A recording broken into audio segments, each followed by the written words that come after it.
Hello, everyone. Welcome back to End Times Ambience. If you would like to skip this director's introduction, the timestamp will be in the first comment below.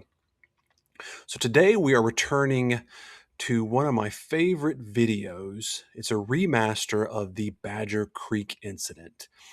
So if you're not familiar with the story, it was one of my earlier videos, and it was written as a love letter to a franchise that I absolutely love, the Resident Evil franchise. It's one of my most popular videos I've done, so popular even that it actually has a sequel called The Ironhold Island Incident. And it also looks like we're going to be getting a third part to it in July.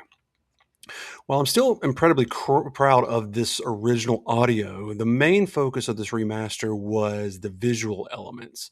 Looking back at the original, the visual element was pretty awful. The rain didn't make sense and looked weird. Very little atmospheric effects going on. So I completely rebuilt the visual element from the ground up, layering new assets and fixing some of the stuff in there and adding some more moving parts, some surprises as you watch. So I hope you enjoy the ad.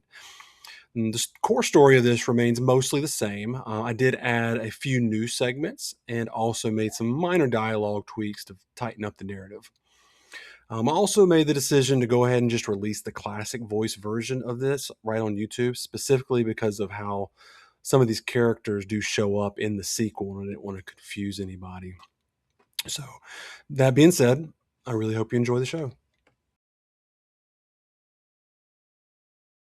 Good evening. What you are about to hear is a work of fiction, pure invention. None of it is real. The zombie apocalypse has not begun yet. The voices in this program belong to no one. They were conjured entirely by artificial intelligence, though I assure you, a very real human being told them what to say.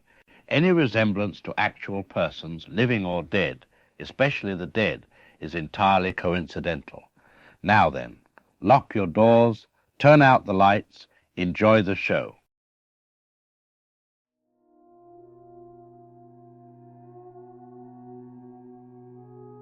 Good evening, Badger Creek. I'm Leon Redfield with Channel 7 News. We begin tonight with a look at your local headlines. President Chris Kennedy is on the move this week, making a stop in Chicago as part of his cross-country tour promoting new infrastructure and economic growth programs. In business news, Badger Creek-based Aperture Pharmaceuticals has announced that its much-anticipated new prescription drug, Veritol, is expected to reach the market by the end of the season. Company officials say the treatment could mark a breakthrough in managing chronic pain, and local pharmacies are already preparing for demand. Police are also reporting a curious situation along the Pine Hollow hiking trail near the old Doyle Mansion, where several dead animals have been found in recent weeks. Officials have not confirmed a cause, but say there is no immediate risk to the public. Meanwhile, Officer Sam Spade of the Badger Creek Police Department has been honored this week for his quick action during a roadside accident, pulling 2 passengers from a burning vehicle before first responders arrived. The mayor praised him as a shining example of dedication. And finally, the Badger Creek Wildcats pulled off a narrow win in high school football, defeating their longtime rivals in a nail-biting finish that had fans on their feet until the last whistle. For more on today's conditions and what to expect this weekend, we go now to Melanie Daniels with the weather. Thanks, Leon. After a mild start to the week, the weather is shifting across Badger Creek tonight. Heavy clouds are already rolling in, and we're expecting scattered thunderstorms through the evening. Looking ahead, conditions will remain unsettled for the next few days, with repeated rounds of rain, strong winds, and the possibility of localized flooding in low-lying areas. Temperatures will dip as the storm front lingers, with cool nights and damp mornings expected well into the weekend. Residents are encouraged to secure outdoor items and use caution when traveling, especially on rural roads where visibility may be reduced. Try and stay dry out there. Back to you, Leon. Thank you, Melanie. Still ahead, we'll take a closer look at preparations for the county fair and how the community center expansion could impact families in our area. Stay with us.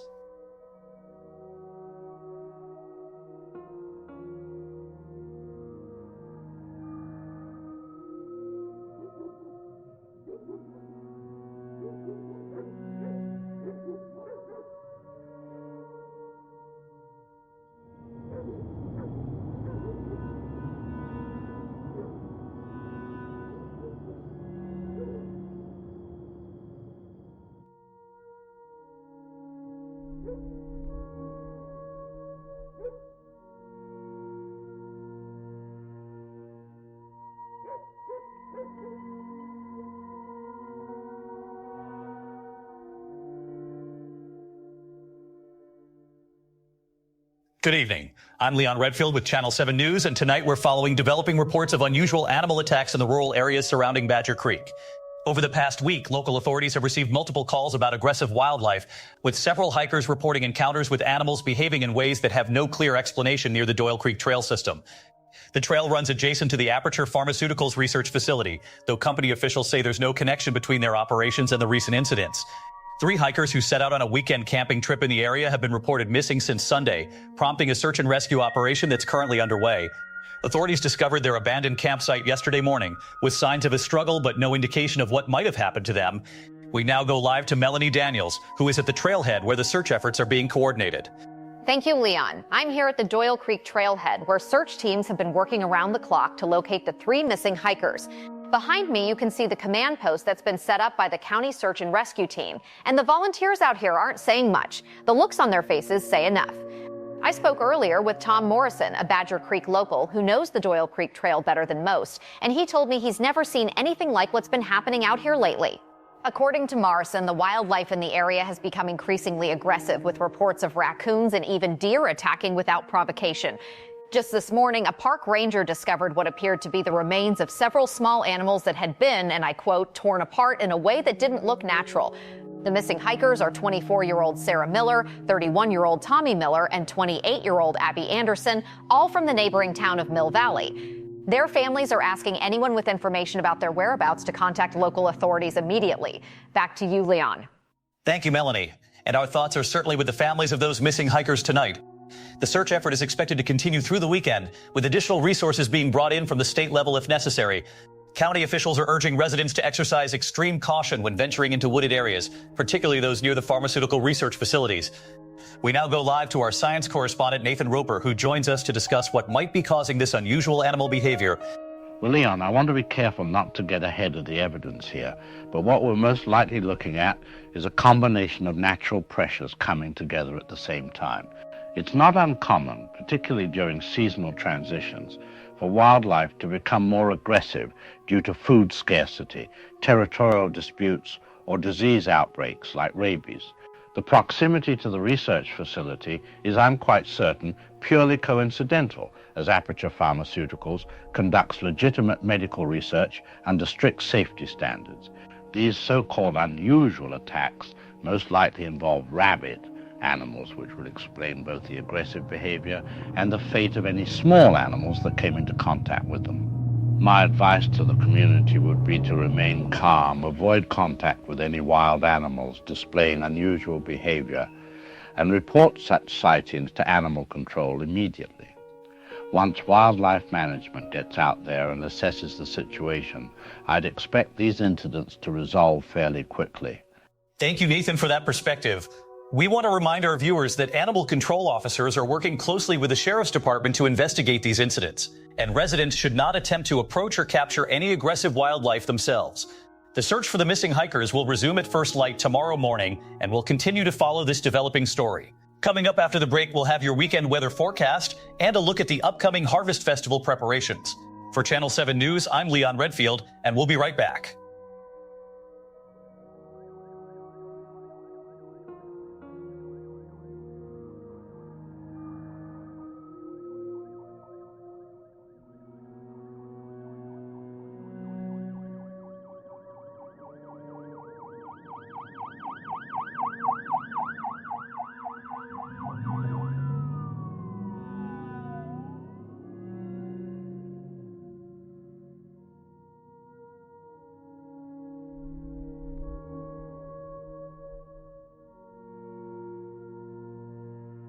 "911, what's your emergency?" I need someone here, right now. My neighbor came to my front door and he bit me. He grabbed my arm and bit down, and I'm bleeding pretty bad. "What's your address, sir?" 1422 Birch Lane, off Route 9 by the creek. Please send somebody. "We've got units heading your way." "Can you tell me what happened?" It's about 3 in the morning, right? And Carl, that's my neighbor, he starts hammering on the front door. I figured he'd fallen or had some kind of, I don't know, medical thing maybe. So I opened the door and he just lunged, grabbed my wrist and bit down so hard I heard something pop. There was no warning, no words, nothing. "Is he still at your location?" He's on the porch. I shoved him off and got the door shut, but he won't leave. He keeps pushing against it, making this groaning sound that just won't stop. And the bite went deep. I wrapped a towel around it, but the blood's already soaking through. Keep pressure on the wound, sir. Don't open the door for anyone except the responding officers. Are all your windows and doors locked? Yeah, everything's locked. But something was wrong with his eyes. I keep coming back to that. They were white, all the way through. And Carl talks to everybody. The guy brought me tomatoes from his garden last Tuesday. Tonight there was nothing behind his face. He didn't say a single word. Just that sound. How long ago did this happen, sir? Maybe 10, 15 minutes ago. And listen, there was screaming down the street about an hour before that. Figured it was kids, or I don't know. He's trying the doorknob now. I can hear him turning it back and forth. And there's more of that same sound. Further off. Down the block. Sir, move to an interior room, away from exterior doors and windows. Units are about 4 minutes out. Stay on the line with me. I'm in the bathroom now. I can still hear him at the front door. And my arm is starting to feel hot.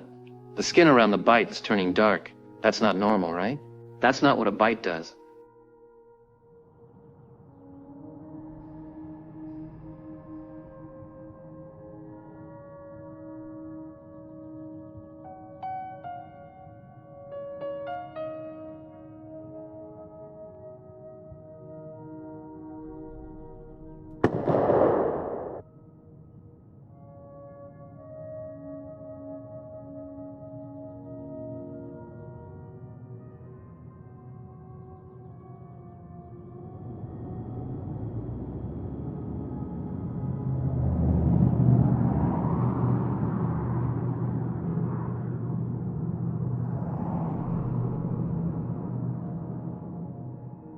Good evening. I'm Leon Redfield with Channel 7 News, and tonight we're reporting on a disturbing escalation in what is now being called by authorities unprovoked attacks occurring throughout the rural communities surrounding Badger Creek. Over the past 48 hours, emergency services have responded to multiple incidents involving individuals who witnesses describe as acting in an extremely aggressive and erratic manner before attacking others seemingly at random. What makes these cases particularly troubling is that several of the attackers have been identified as residents with no prior history of violent behavior, and in at least 3 confirmed cases, the individuals were found dead at the scene despite continuing to exhibit what first responders are calling unusual physical activity. Even more concerning, a specialized police unit dispatched to investigate the area around the abandoned Doyle Mansion, which serves as a storage facility for Aperture Pharmaceuticals, has failed to report in for over 12 hours. The unit's last transmission came from the immediate vicinity of the mansion, and all attempts to reestablish contact have been unsuccessful. We go now to Melanie Daniels, who is standing by at the police station with more details. Leon, I'm here at the Badger Creek Police Department where Sheriff Martinez has just concluded an emergency briefing with state authorities, and I can tell you the mood in this building is not one I've seen before. The missing police unit consists of 4 officers who were specifically selected for this assignment due to their experience with high-risk situations, making their silence all the more troubling. According to sources within the department, the unit was investigating reports of unusual activity at the Doyle Mansion after several residents complained about strange sounds and what they described as people wandering around the property at all hours. Sheriff Martinez confirmed that the officers discovered evidence of forced entry into the building, but beyond that, details remain scarce. What we do know is that the last radio transmission from the unit contained what dispatch described as sounds of distress and an urgent request for backup, followed immediately by radio silence. I spoke with Deputy Collins, and he told me that in all his time on the force, he's never dealt with injuries like the ones he's seeing in these attack cases. According to Collins, the victims are found with what appears to be human bite marks, and the attackers themselves show signs of extreme physical trauma that should have stopped them cold, yet they continued to exhibit violent behavior until they were neutralized. Back to you, Leon. Thank you, Melanie, and we want to emphasize that authorities are treating this as an active investigation with serious public safety implications. In response to these incidents, the county has implemented enhanced security measures and is advising all residents to remain indoors after sunset until further notice. We will now read a statement by Harry Cooper, Director of Public Relations for Aperture Pharmaceuticals, to address concerns about the proximity of these incidents to company facilities. We want to begin by expressing our deepest concern for the missing officers and their families during this difficult time. However, I must categorically state that Aperture Pharmaceuticals has absolutely no involvement in these tragic events, and any suggestion of a connection between our legitimate medical research and these incidents is both unfounded and irresponsible. The Doyle Mansion serves purely as a secure storage facility for archived research materials and equipment, nothing more. And our safety records ensure that there is no possibility of any materials posing a risk to the surrounding community. We have fully cooperated with law enforcement throughout this investigation, providing access to our facilities and personnel as requested, and we will continue to do so. What we're seeing here appears to be an unfortunate series of coincidences that have created unnecessary panic among residents, and I would urge everyone to rely on official sources of information rather than speculation and rumors. Aperture Pharmaceuticals has been a responsible corporate citizen in this community for over a decade, contributing to local economic development while conducting research that has the potential to benefit millions of people worldwide. We remain committed to transparency and will address any legitimate concerns that arise during this investigation. That was a statement just released by Aperture Pharmaceuticals. We want to remind our viewers that the search for the missing police unit is expected to intensify tomorrow morning with the arrival of additional resources from the state police and National Guard units. Residents are strongly urged to report any unusual activity or sightings immediately and to avoid the areas around Doyle Creek Trail and the abandoned mansion until the investigation is complete. We'll continue to monitor this developing situation and provide updates as they become available. Coming up after the break, we'll have a special report on emergency preparedness measures that families can take during uncertain times. This is Leon Redfield with Channel 7 News. We'll be right back.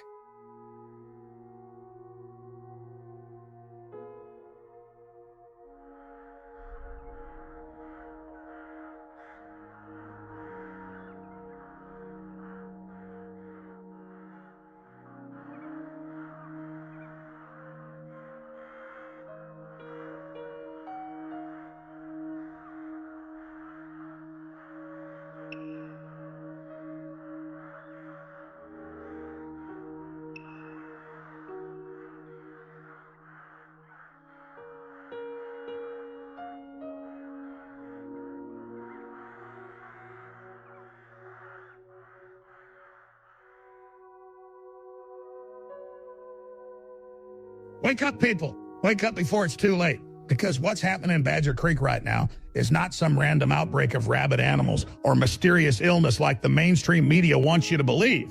This is a planned operation, a beta test for the New World Order's depopulation agenda, and they're using American citizens as guinea pigs for their biological weapons program. I've been warning you about this for years, and now it's happening right in front of our eyes, and the sheep are still buying the official story. Aperture Pharmaceuticals, people, look them up, dig into their connections, follow the money trail, and you'll see they're tied directly to the same globalist cabal that's been planning to reduce the world's population by 80%. They didn't just accidentally release some virus. They deliberately infected that town to see how fast their bioweapon would spread and how effectively it would turn ordinary people into mindless killing machines. And the media is complicit in this cover-up. They're feeding you sanitized reports about aggressive behavior and unusual animal attacks, when what they should be telling you is that the dead are walking the streets and hunting the living. I have sources inside the military, people who risk their lives to get me this information, and they're telling me that the Special Forces units sent in to investigate that mansion found evidence of underground laboratories, human experimentation chambers, and mass graves filled with test subjects who didn't survive the initial trials. This isn't the first time they've done this. It's just the first time they couldn't contain it fast enough to keep it out of the news cycle. The so-called experts they're putting on television, these government scientists and company spokesmen, they're all part of the same machine that created this nightmare in the first place. Dr. Nathan Roper, who the media keeps presenting as some kind of independent authority, his research has been funded by the same defense contractors who bankroll Aperture's black operations projects. And that company spokesman they keep interviewing, denying any bioweapons research. He's reading from a script written by the same public relations firms that covered up Agent Orange and convinced the public that cigarettes were harmless. They want you to believe this is all just an unfortunate accident, but I'm telling you right now that every single aspect of this outbreak was planned, monitored, and controlled by people who see you and your families as expendable test subjects. The quarantine zones they're setting up, the military checkpoints, the communication blackouts, this is all standard operating procedure for biological warfare containment, not public health measures.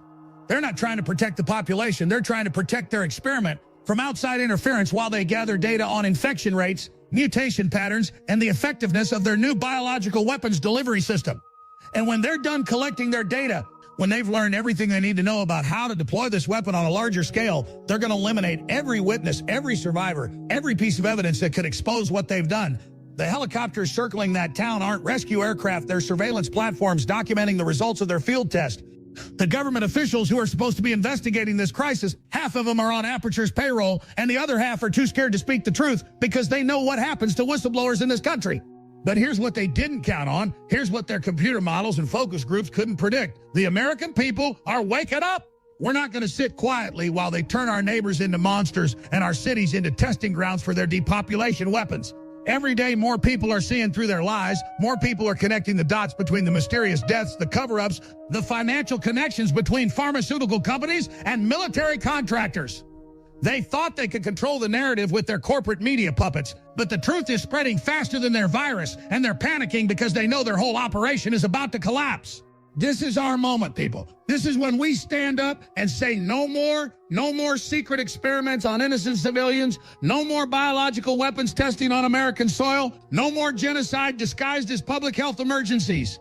Document everything you see, share everything you learn, because they're going to try to scrub this story from the internet and wipe it from the history books just like they've done with every other atrocity they've committed. Stock up on supplies. Arm yourselves, protect your families, because if they're willing to do this to Badger Creek, they're willing to do it to any town, any city, any community that serves their research purposes.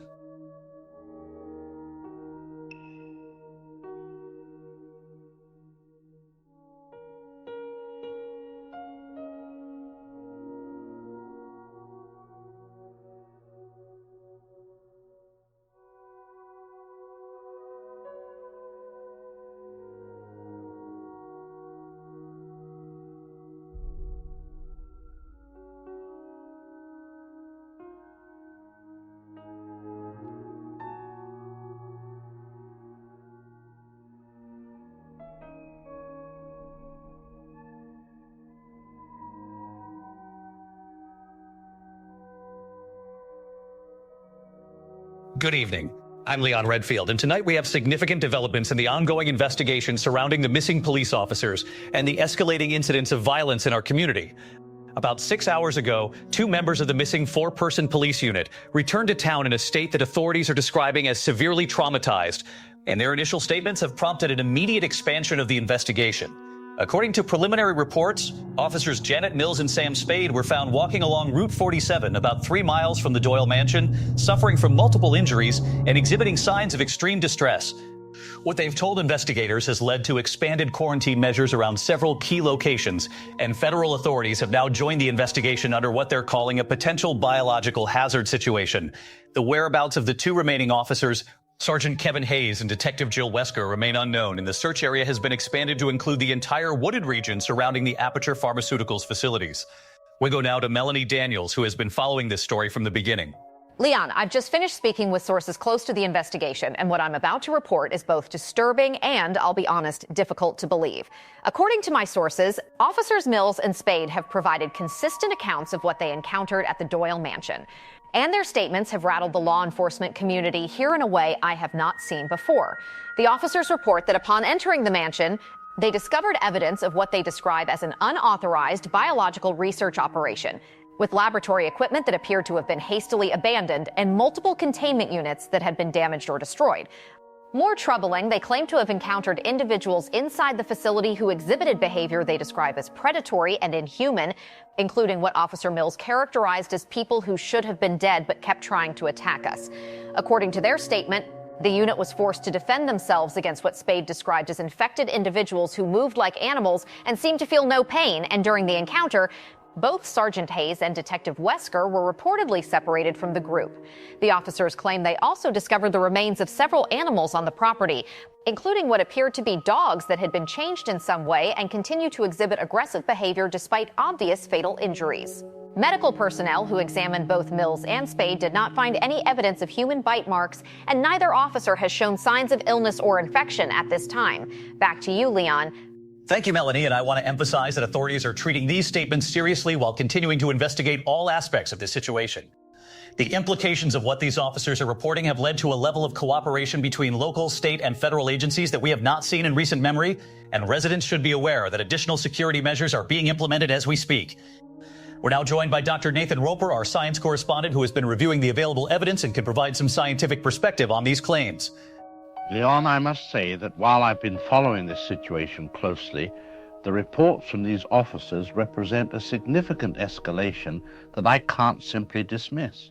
The description of unauthorized biological research at the Doyle Mansion is particularly concerning, as it raises the possibility of an uncontrolled pathogen release which could explain both the aggressive behavior we've been observing and the apparent continuation of motor functions in individuals who should, by any medical standard, be deceased. Dr. Roper, when you say uncontrolled pathogen release, what exactly are we talking about here?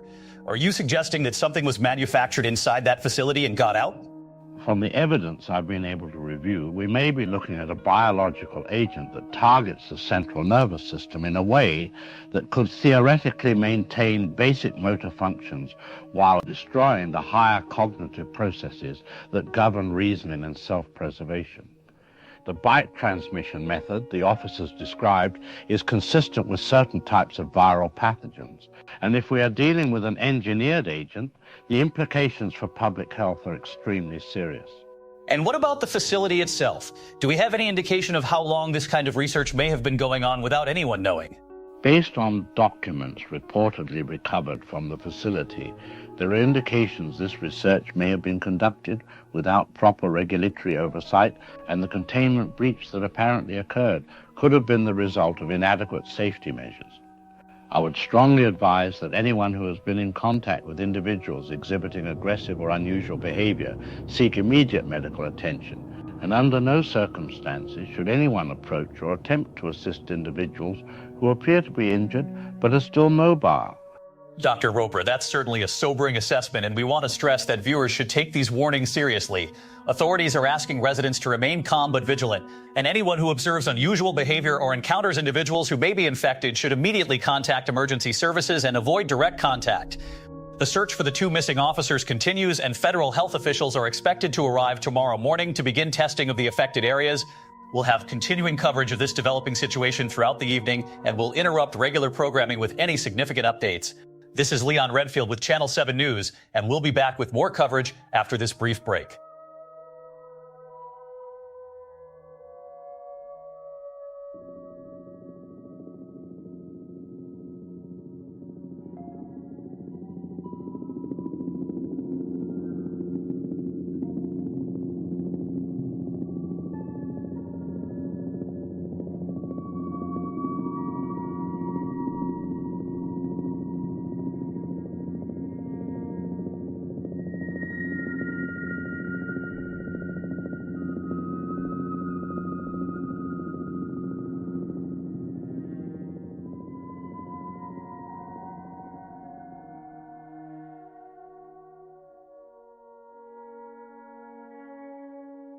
Welcome back to another episode of Beyond the Veil. I'm your host, Roger Thornhill, and today we're getting into something that's been absolutely blowing up my inbox for the past week. If you've been following the news out of Badger Creek, you know there's some seriously weird stuff going down with these so-called animal attacks and missing police officers. But what you might not know is that I've been contacted by someone claiming to have inside information about Aperture Pharmaceuticals, the company that keeps getting mentioned in all these reports. Now, I've got to be careful here because this person is risking everything by coming forward. So we're going to call them David to protect their identity. David reached out to me claiming to be a former employee of Aperture, and what they've told me is absolutely insane.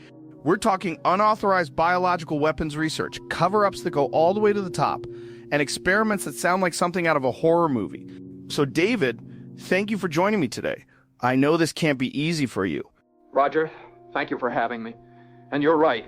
This isn't easy, but people need to know what's really happening. I worked at Aperture for almost 3 years as a lab technician, and what I saw in those facilities would keep you awake at night. The public face of Aperture is all about developing life-saving medications and breakthrough treatments, but that's just the cover story. About 18 months ago, I was transferred to a project they call Lazarus Protocol. I thought it was about developing treatments for degenerative diseases, maybe something to help with Alzheimer's or Parkinson's. What I found out was that they were working on something completely different.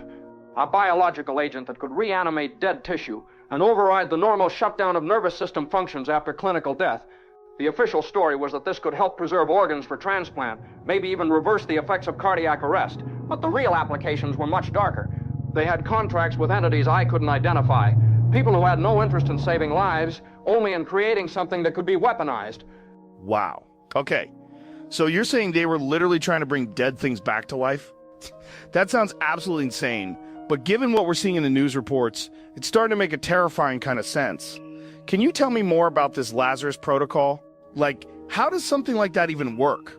The science behind it is actually relatively straightforward, which is what makes it so dangerous. They developed a synthetic virus that targets specific neurotransmitter pathways in the brain. It hijacks the body's motor functions while suppressing higher cognitive processes. Pain response, self-preservation, rational thought, all of it gets shut down. The infected subjects would still be able to walk, still be able to move with aggressive instincts, but everything that makes them human would be gone. And you saw this happen? In the lab? I did. During the testing phase, we used laboratory animals first. The results were horrifying. Mice that had been clinically dead for hours would suddenly start moving again. But they were different, predatory in a way that mice never are naturally. When we moved to larger test subjects, it got worse. They would attack anything that moved. Normal methods of restraint or sedation were completely ineffective because their pain receptors had been disabled. The only way to stop them was to destroy the brain tissue completely, and that tells you everything you need to know about what we were really creating. Jesus Christ. That's absolutely terrifying. So you're telling me that this virus can basically turn living things into, what, zombies? And you think that's what's happening in Badger Creek right now? Roger, I don't think it. I know it. 3 weeks ago, there was a containment breach at the Doyle facility.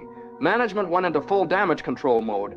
They told us it was just a minor equipment malfunction, but I saw the cleanup crews that came in. These weren't regular hazmat teams. These were military specialists with equipment I'd never seen before, and they were treating this like a potential extinction level event. The next day, all of us who had worked on Lazarus protocol were either transferred to other projects or, in my case, suddenly laid off for budget reasons.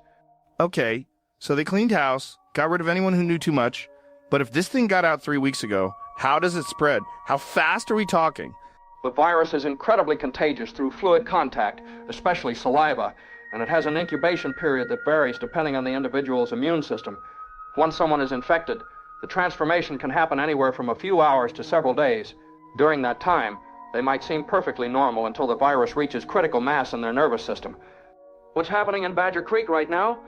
That's not random animal attacks. That's not isolated incidents of violence. It's the beginning of an outbreak. And if it's not stopped immediately, it could spread beyond any hope of containment. This is unbelievable, but it explains so much about what we've been hearing in the news reports. The aggressive behavior, the bite marks, the fact that people are continuing to move even after they should be dead. David, what can people do to protect themselves? And why are you coming forward now? I'm coming forward because I helped create this thing, and I can't carry that knowledge anymore. Not while people are dying. The people in charge of this disaster have no intention of taking responsibility for what they've done, and somebody has to say something. As for protection, people need to understand that this isn't a normal disease. You can't take antibiotics for this. Your immune system isn't going to fight it off. If you're bitten or come into contact with infected bodily fluids, you need to seek immediate medical attention. Though honestly, I don't think there's an effective treatment yet. The best protection is avoidance. Stay away from anyone acting unusually aggressive. Don't try to help people who appear to be injured but are still moving around. And if you see groups acting in a coordinated predatory manner, you run. Most importantly, don't trust anything that Aperture Pharmaceuticals tells you about this situation. They've lost control of something that was never meant to exist in the first place. David, I can't thank you enough for coming forward with this. I hope our listeners understand the risk you're taking just by being on this show. This has been absolutely mind-blowing. Honestly, I'm not sure I'm going to sleep tonight knowing what we've just talked about. For everyone listening, I want you to take this seriously. Share this with people you care about. Stay safe out there. And if anyone else has information about what's really happening with Aperture or the situation in Badger Creek, reach out to me through the usual channels. David, is there anything else you think people need to know? Just this, Roger. What's happening in Badger Creek is just the beginning. Aperture has facilities in at least 6 other states, and if they're conducting similar research at those locations, this could spread faster than anyone imagines. People need to be prepared for the possibility that their own communities could be next. When this virus reaches a certain saturation point in the population, containment becomes impossible. I pray that I'm wrong about how far this could spread, but based on what I know about the science behind it, we may be looking at the end of everything. Folks, that's all the time we have for today, but this conversation has been one of the most important we've ever had on the show. Take David's warnings seriously. Keep your eyes open, trust your instincts, This has been Beyond the Veil. I'm Roger Thornhill, and we'll be back next week with more stories that they don't want you to hear. Stay safe out there, everyone.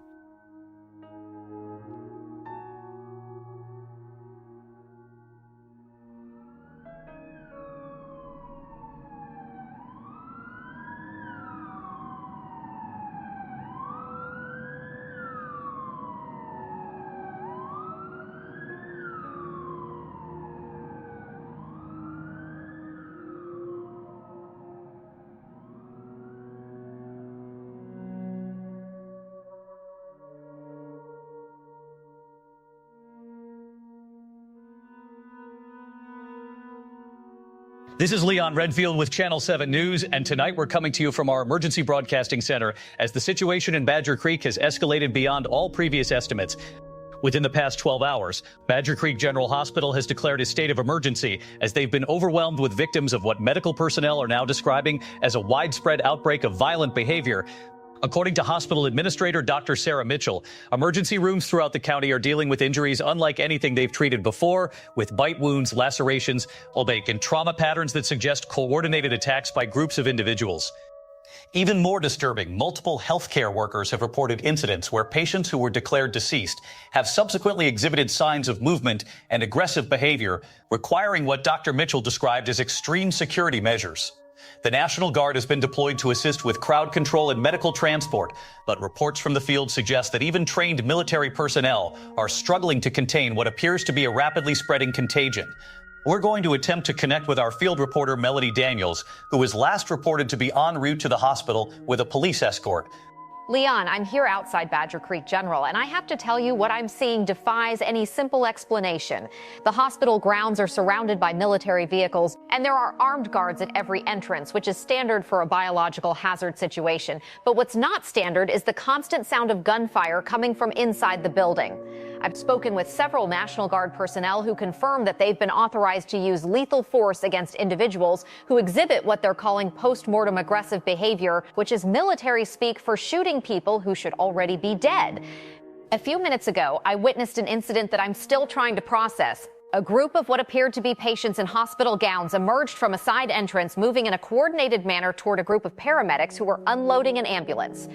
The patients moved with a focus that was unlike anything I've ever seen in human behavior, and when the paramedics tried to approach them to offer assistance, the patients attacked with what can only be described as animalistic ferocity. Security forces responded immediately, but it took multiple shots to stop each individual, and even then, some continued to exhibit movement until they sustained what appeared to be massive head trauma. Leon, I've covered disasters and violent crimes for a long time, but what I'm witnessing here goes beyond normal human pathology. Back to you. Thank you, Melanie. We want to emphasize that viewers should avoid the hospital area and all medical facilities until further notice. The mayor's office has issued an emergency declaration requiring all residents to remain in their homes and to report any suspicious activity through the emergency hotline that's been established. We're now joined by Mayor Claire Johnson, who is coordinating the municipal response to this crisis from the Emergency Operations Center. Leon, thank you for having me. And I want to begin by urging all residents to remain calm while taking this situation with the utmost seriousness. Based on the information we've received from state and federal health officials, we are dealing with what appears to be a biological pathogen that affects normal brain function and can be transmitted through direct contact with infected individuals. The aggressive behavior people are observing is the result of this pathogen's effect on the central nervous system. And while the affected individuals may appear to be deceased, they retain basic motor functions and predatory instincts. We have implemented a full curfew effective immediately, and anyone found outside their residence without proper authorization will be detained for their own safety and the safety of others.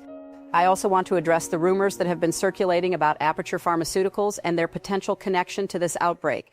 While our investigation is ongoing, I can confirm that we have discovered evidence suggesting that unauthorized research activities may have been conducted at their facilities, and we are working with federal authorities to determine the full extent of their involvement. And I want to assure the public that we will hold them fully accountable for any role they may have played in this disaster. Mayor Johnson, that's certainly a strong statement regarding Aperture Pharmaceuticals, and we appreciate your commitment to transparency during this crisis. For our viewers, we want to emphasize the critical importance of following all emergency measures, avoiding contact with anyone exhibiting unusual behavior, and reporting any incidents immediately to authorities. The situation remains fluid, and we will continue to provide updates as they become available throughout the night. Medical officials are warning that anyone who has been bitten or has come into direct contact with bodily fluids from infected individuals should seek immediate medical attention, though they advise calling ahead before approaching any medical facility. This is Leon Redfield with Channel 7 News, and we'll continue our emergency coverage throughout the evening. Stay safe, stay indoors, and stay tuned for further developments.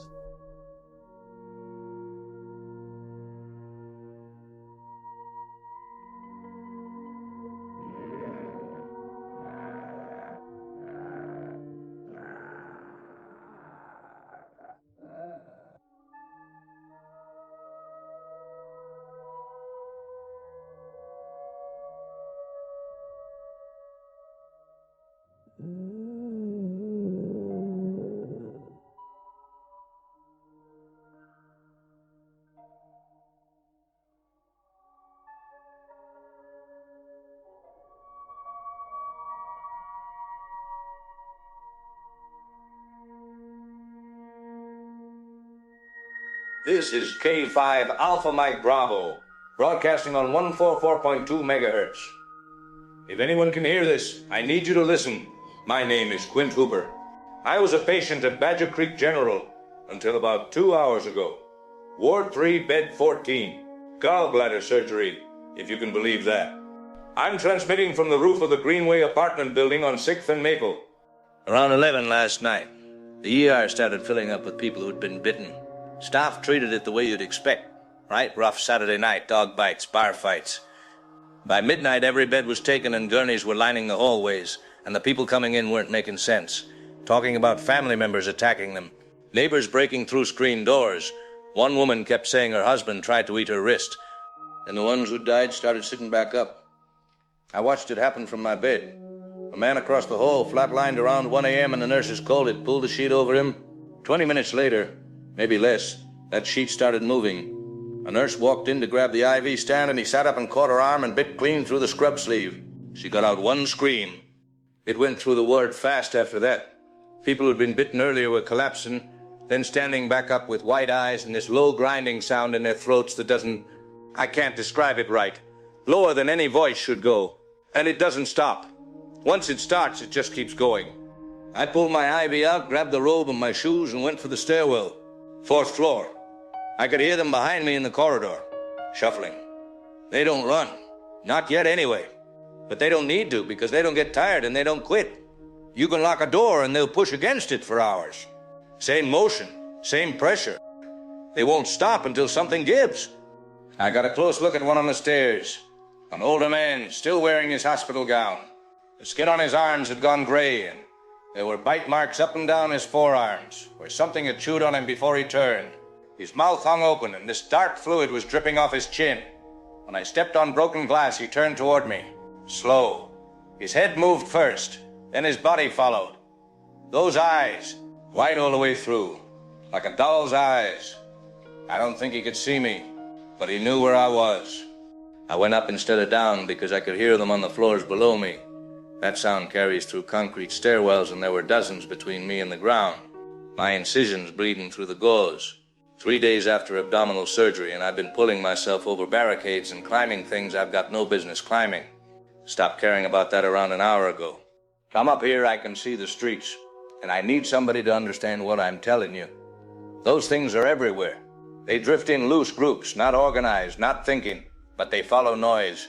A car alarm went off 2 blocks east about 30 minutes ago, maybe longer, and I watched 60 or 70 of them close in on it from every direction.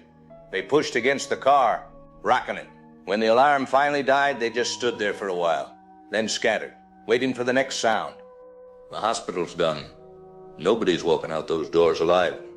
I can count fires in at least 4 places across downtown, and there's no response. No sirens, nothing.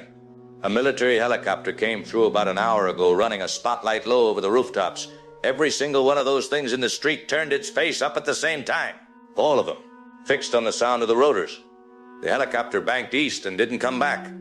I've got maybe 40% left on this battery. If you're hearing this from outside Badger Creek, don't come. There's nothing left to save. If you're inside the city, get above them. They can handle stairs, but they're slow at it, and they get confused in vertical spaces. Barricade from below and keep quiet. Every time I key this microphone, I'm giving them a reason to find the roof access door. So this might be it.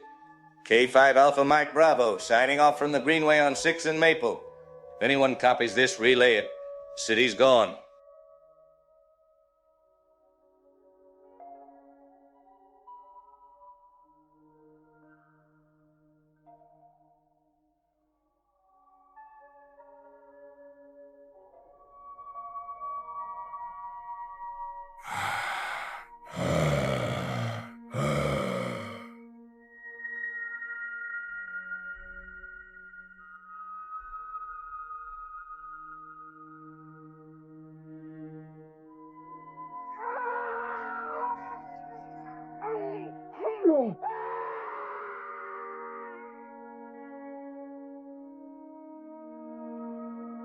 This is Leon Redfield reporting from our secure location as the main Channel 7 studios have been evacuated due to a complete breakdown of civil order in downtown Badger Creek. Well, I'm receiving reports from multiple sources that the streets of our city have been overrun by groups of infected individuals, and normal law enforcement response has proven completely unable to contain the situation. The police department has officially ceased operations after losing contact with most of their patrol units, and the National Guard has established a perimeter around the affected areas with orders to prevent anyone from entering or leaving. We've lost contact with our field reporter, Melanie Daniels, who was last reported to be attempting to reach the police station for an update on the situation there. Her last transmission came about 2 hours ago, and all attempts to reestablish communication have been unsuccessful. Military commanders have confirmed that they are treating this as a containment operation with authorization to use all necessary force to prevent the spread of what they're now officially calling a biological hazard. For residents who are still in their homes, please understand that leaving your secure location is not recommended under any circumstances, as the infected appear to be drawn to movement and sound. Before we lost contact, this is the last transmission we received from Melanie. Leon, this is Melanie. I'm not sure if you're getting this, but I'm barricaded inside the police station with 3 officers and maybe a dozen civilians who made it here before the streets became completely impassable. They're everywhere. I've never seen anything like it, the way they just keep coming, throwing themselves against cars, doors, windows until something breaks. About an hour ago, we watched from the 2nd floor as a horde poured into the hardware store across the street. They didn't search. They just crashed through the front glass in a frenzy, clawing at everything that moved until the screaming finally stopped. I don't think we're going to be able to get out of here. The infected have surrounded this building and we can hear them pounding on the doors and walls. The officers here are saying that rescue isn't coming, that the military has written off anyone still inside the containment zone. Melanie, if you can hear this, we're going to continue trying to coordinate rescue efforts with military commanders. Please stay safe and keep transmitting if possible. For our viewers, what you just heard represents the most direct account we've received of the situation inside the affected areas. And I want to emphasize that Melanie Daniels is one of the most experienced and reliable journalists I've ever worked with. The reports of relentless attacks and swarming behavior among the infected align with information we're receiving from other sources, and it suggests that this biological agent shuts down higher brain function entirely, leaving only primal hunger and violent reflexes. We're now joined by Dr. Nathan Roper, who has been analyzing the available scientific data about this outbreak. Leon, based on the evidence I've been able to review, including tissue samples and blood work from the early victims, what we're dealing with is far more sophisticated than anything I initially anticipated. The pathogen appears to be an engineered virus that targets specific regions of the brain responsible for pain response, fear reaction, and higher reasoning, while leaving intact the neural pathways that control basic motor functions and raw aggression. What's particularly disturbing is that the virus seems to heighten certain primal drives, creating individuals who are essentially feeding machines with no capacity for self-preservation or rational thought. The force and persistence that Miss Daniels described are consistent with what we might see in severely rabid animal outbreaks, where the infected act on instinct alone, attacking anything that moves, until either the target or the host is destroyed. From the documents recovered from the Aperture facilities, it's clear this was not an accidental mutation, but a deliberately engineered weapon designed to strip away every restraint and replace it with uncontrollable violence. Leon, I have to be honest with you and your viewers.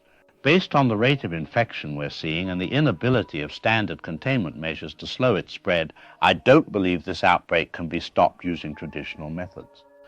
The only way to prevent this from spreading beyond Badger Creek may require measures that no one wants to even speak aloud.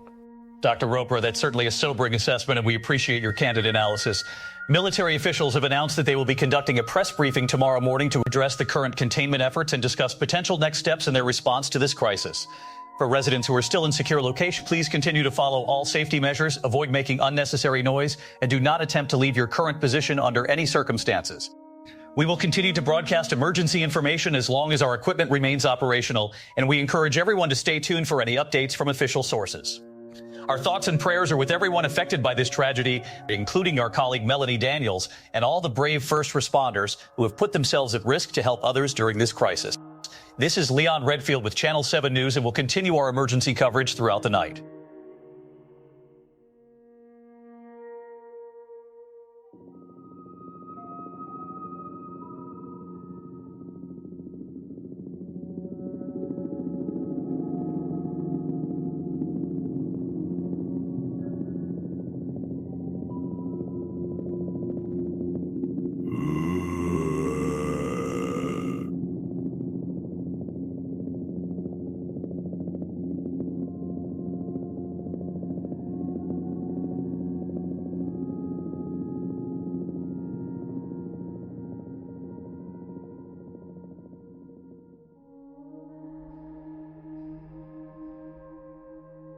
Brothers and sisters, we gather here today not in celebration, but in the shadow of God's terrible wrath that has descended upon our community like the plagues of Egypt. What we are witnessing in these dark hours is not some random calamity or scientific accident, but the righteous judgment of the Almighty upon a nation that has turned its back on his holy commandments and embraced the godless pursuit of knowledge that was never meant for mortal man. For decades, we have allowed the merchants of death to set up their laboratories in our midst, playing God with the very essence of life itself, creating abominations that mock the sacred order of creation. We have permitted these modern-day sorcerers to twist the building blocks of life into weapons of destruction. And now the Lord has allowed their evil to be unleashed upon us as proof of the consequences of our collective sin. The book of Revelation warns us of the time when the dead shall rise and the earth shall be filled with torment. And I tell you that time has come to pass in our very streets. These creatures that walk among us, these shells of humanity driven by unholy hunger, they are the physical manifestation of spiritual death that has consumed our society. We have worshiped at the altar of science and technology, believing that man's wisdom could surpass the divine plan. And now we reap the bitter harvest of our prideful rebellion against the creator of all things. The Lord God is not mocked, and what a man soweth, that shall he also reap. And we are reaping the whirlwind of our own making. But hear me now, you who still draw breath and possess souls that can be saved from the eternal damnation that awaits the unrepentant. This plague that has befallen us is not merely a physical calamity, but a spiritual test that will separate the wheat from the chaff, the faithful from the faithless. Those who will stand with the Lord in the final days from those who will be consumed by the darkness of their own choosing. The walking dead that prowl our streets are a mirror held up to show us what we have already become in our hearts. Spiritually dead beings going through the motions of life while our souls rot within us from the poison of secular humanism and godless materialism. These creatures feel no pain because they have no souls. They know no mercy because they have rejected the source of all mercy. They hunt in packs because they have become as beasts of the field, driven by base instincts without the divine spark that separates man from animal. And I tell you that many who still walk among the living are no different, for they too have rejected the salvation that comes only through faith in Jesus Christ. They too have chosen to follow the broad path that leads to destruction rather than the narrow gate that leads to eternal life. The scientists who created this abomination, the government officials who allowed it to happen, the citizens who stood idly by while evil flourished in our community, they are all complicit in bringing about this judgment upon our land. But there is still time. There is still hope for those who will humble themselves before the throne of grace and cry out for the mercy that flows from the cross of Calvary. The hour is late, my brothers and sisters, later than we dared to imagine. And the forces of darkness are closing in around us like the armies of Pharaoh pursuing the children of Israel to the shores of the Red Sea. But just as Moses stretched out his hand and the waters parted to provide a path of deliverance for God's chosen people, so too can the Lord provide refuge for those who call upon his name in genuine repentance and faith. Do not put your trust in military might or scientific solutions, for the weapons of our warfare are not carnal but mighty through God to the pulling down of strongholds. The government may promise you rescue. The experts may claim they have answers, but I tell you that salvation comes from no earthly source. It comes only from the one who conquered death itself and rose again on the third day. These creatures that surround us may be able to destroy the body, but they cannot touch the soul that belongs to Christ Jesus. And though we walk through the valley of the shadow of death, we will fear no evil if our hope is anchored in the eternal promises of God. Repent therefore of your sins. Turn from the wicked ways that have brought this calamity upon us. Accept Jesus Christ as your personal Lord and Savior. And though the world may perish around us, though the dead may rise from their graves, though the very foundations of civilization may crumble into dust, you will have a hope that extends beyond this temporal existence into the glorious eternity that awaits all who are washed in the blood of the Lamb. The time for lukewarm Christianity is over. The time for casual faith is past. Now is the hour when we must choose whom we will serve. And I pray that you will choose this day to serve the Lord with all your heart, soul, mind, and strength. For tomorrow may be too late, and the opportunity for salvation may be lost forever in the chaos that is yet to come.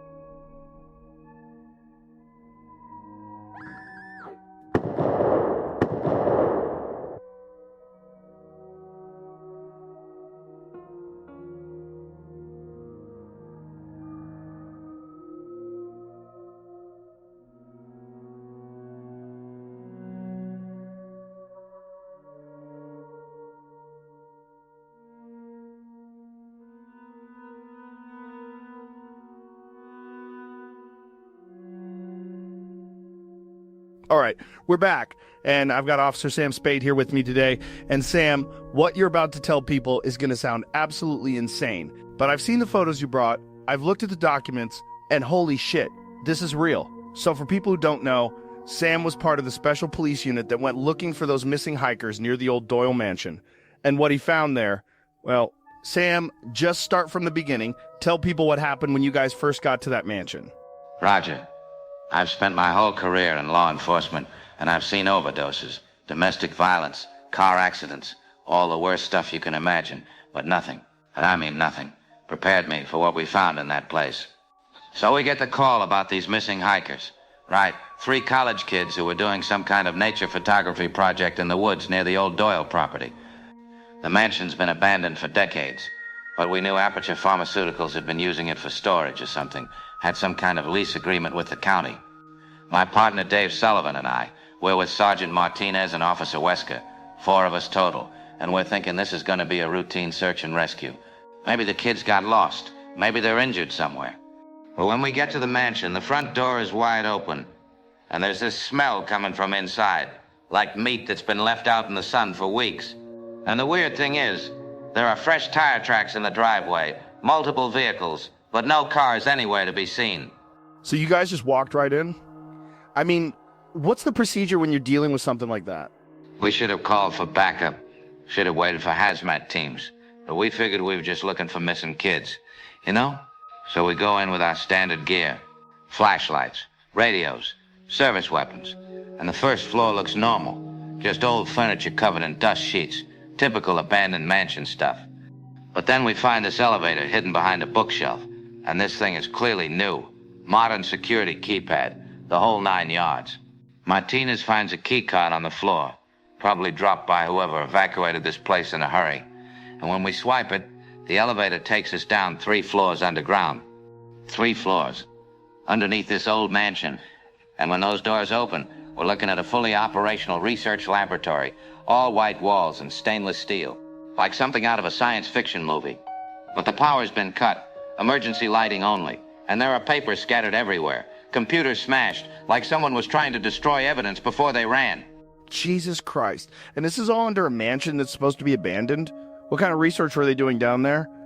That's when things got really bad, Roger. We start exploring these corridors, and there are holding cells, actual prison cells with reinforced glass doors. And inside some of them, God, I still have nightmares about this.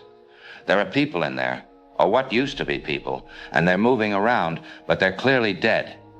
Pale skin, cloudy eyes, and when they see us, they start throwing themselves against the glass, making these horrible moaning sounds. Wesker thinks maybe they're sick, some kind of drug reaction. But Martinez, he's a military veteran, and he takes one look at these things and says, those aren't sick people, those are corpses. And he's right, because we can see bite marks on some of them, chunks of flesh missing, wounds that should have killed them, but somehow they're still moving around. We find a computer terminal that's still working, and Sullivan starts going through the files while the rest of us secure the area. It's documentation of something called the Z-Virus Project, detailed reports on human test subjects, infection rates, behavioral modifications in the reanimated specimens. Wait. So you're telling me Aperture Pharmaceuticals was conducting illegal human experiments in this underground facility?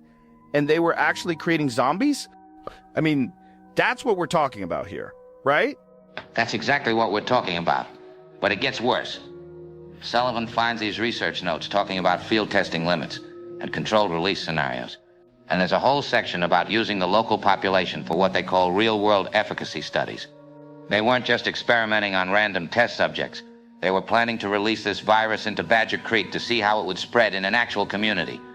And then we hear this sound, like metal scraping against concrete. And we realize one of the cell doors has been damaged, probably during the evacuation. And whatever was inside has gotten out. Martinez tells us to stick together, weapons drawn, and we start making our way back toward the elevator. But that's when we encounter them in the corridor. 5 or 6 of these things, moving toward us. And they don't respond to verbal commands, don't react to warning shots. They just keep coming. We had to put them down, headshots, because body shots didn't stop them. And even after they dropped, some of them kept trying to crawl toward us. That's insane, Sam. So what happened to the rest of your team? You said only 2 of you made it out. We got separated when more of those things came out of a side corridor, probably drawn by the gunfire. Wesker and Martinez went one way, Sullivan and I went the other, and we agreed to meet back at the elevator. But when we got there, we could hear commotion from deeper in the facility, and then it went quiet. Sullivan wanted to go back for them, but I could see more movement in the shadows, and I made the call to get out while we could. We rode that elevator up in complete silence, grabbed as many of those research files as we could carry, and got the hell out of there. When we reached the car, the engine wouldn't turn over. Someone had disabled it. That's when we heard the howling. Infected dogs came tearing out of the tree line, drawn by our scent and the noise we'd already made. We put down as many as we could, but only with headshots, and then we bolted into the woods. I remember shouting into the radio, calling for backup, but there was no way we could stay, not with the horde closing in. Branches tore at us as we ran, the dogs snapping at our heels, until finally the sounds of pursuit thinned out. We'd shaken them, but we were scattered, exhausted, and stumbling blind through the dark. Wow. And these documents you brought, these prove that Aperture was developing biological weapons? Roger.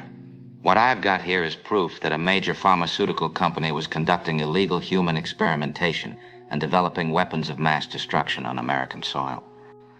They had detailed plans for releasing this virus into civilian populations. They had studied exactly how many people would need to die before the infection reached what they called sustainable propagation levels. And they had contingency plans for covering up their involvement if things went wrong. And now, Badger Creek is being overrun by exactly the kind of creatures we encountered in that underground laboratory. This wasn't an accident. This wasn't some random outbreak. This was a deliberate act of bioterrorism by people who see American citizens as expendable test subjects. I'm risking my life by coming on your show and talking about this. But people need to know the truth about what's really happening, because if they can do this to Badger Creek, they can do it to any town in America. Sam, this is absolutely incredible, and I know our listeners are going to want to see these documents for themselves. We're going to post everything on the website after we scrub any information that could put you in danger. But people need to understand that what you're describing isn't science fiction. This is real biological warfare being conducted against American civilians. Any final thoughts for people who might think this sounds too crazy to be true? I wish this was crazy. I wish this was just some theory that we could laugh about and move on. But I've seen those creatures with my own eyes. I've held the research documents in my hands, and I've watched the government cover up the truth to protect the people responsible. If you have family in areas near Aperture facilities, get them out now, because this is just the beginning. And if you think the official story about animal attacks and mysterious illnesses makes sense, ask yourself why they're not allowing any independent investigators into the quarantine zone, and why every expert they put on television has financial ties to the same companies that created this nightmare.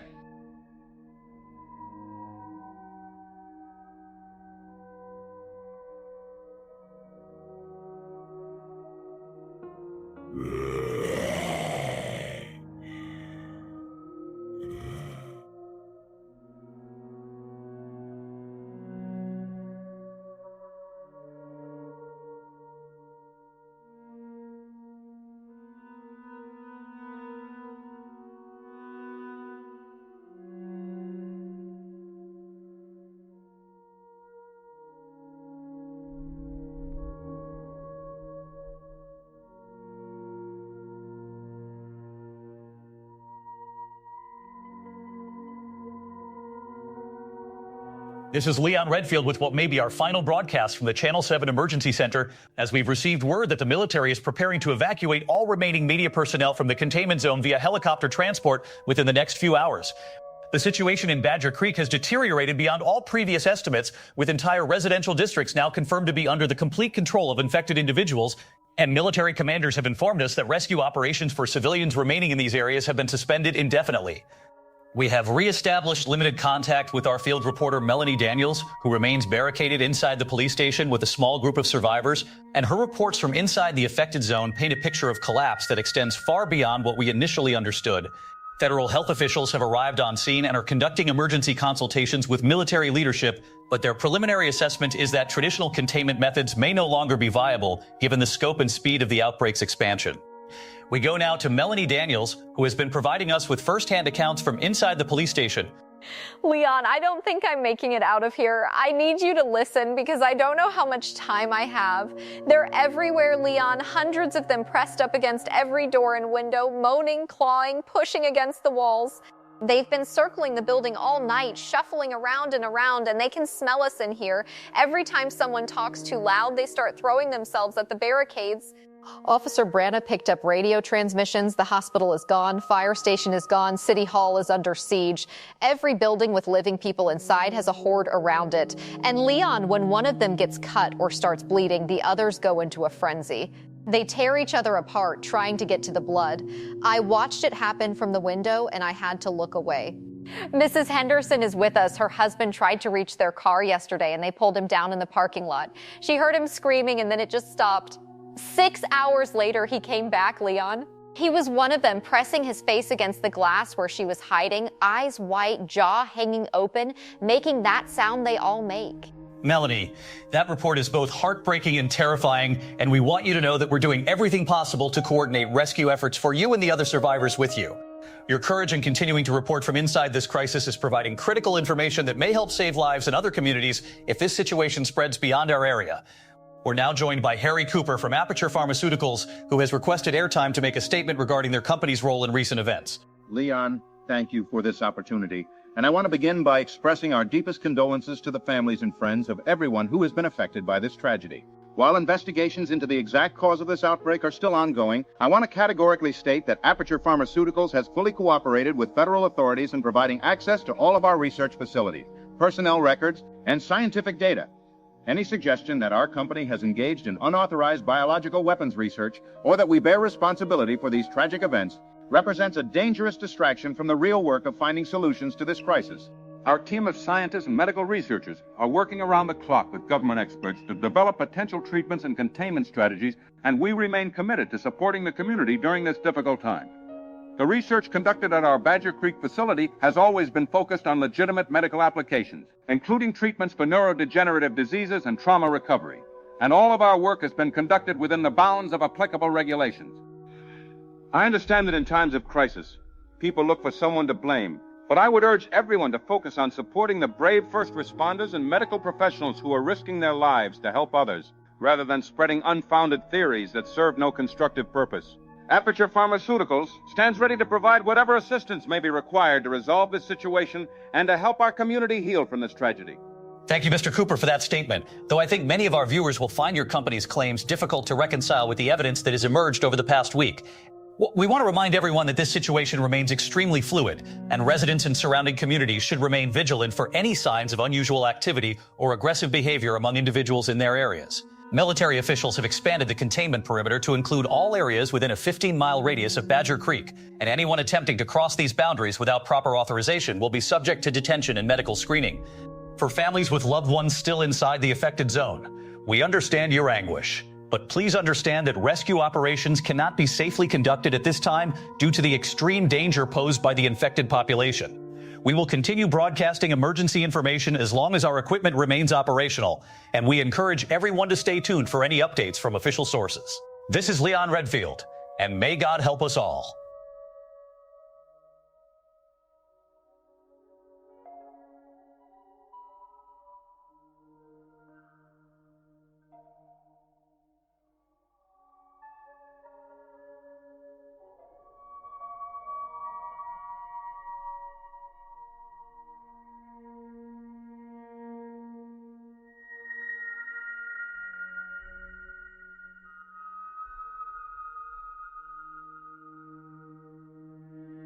The following is an emergency alert system broadcast for Badger Creek and surrounding communities in Doyle County, issued at 11:45 p.m. Eastern Standard Time. This is not a test. The Badger Creek Emergency Management Agency, in coordination with the National Guard and the Federal Emergency Management Agency, has issued a mandatory evacuation order for all residents within the Badger Creek city limits, effective immediately. Authorities have confirmed the presence of a biological pathogen that is transmitted through direct physical contact, including bites and exposure to bodily fluids from infected individuals. Infected persons exhibit extreme aggression and do not respond to verbal commands. They are to be considered dangerous. Do not approach any person displaying erratic or violent behavior. The following evacuation zones have been established. Zone Alpha. Residents north of Main Street are directed to proceed to Badger Creek High School on Oak Avenue, where National Guard personnel are coordinating transport to safe areas outside the city. Zone Bravo. Residents south of Main Street and west of the railroad tracks are directed to proceed to the Civic Center on Elm Street for processing and medical screening. Zone Charlie. Residents east of the railroad tracks are directed to proceed to Fire Station Number 3 on Industrial Boulevard. All evacuees must carry valid identification. Personal vehicles should carry no more than one bag per person. Do not stop for individuals on foot unless directed to do so by uniformed military or law enforcement personnel. Medical screening is mandatory at all evacuation points. Anyone exhibiting symptoms including fever, disorientation or bite wounds will be placed under quarantine for observation. Roads open for evacuation are Route 9 northbound, Route 47 westbound, and County Road 12 eastbound. All other routes within the city limits are restricted to emergency and military vehicles only. This evacuation order remains in effect until further notice. Failure to comply may result in detention for public safety purposes. Repeat, this is a mandatory evacuation. Do not remain in your homes. Proceed to your designated evacuation zone immediately. This message will repeat.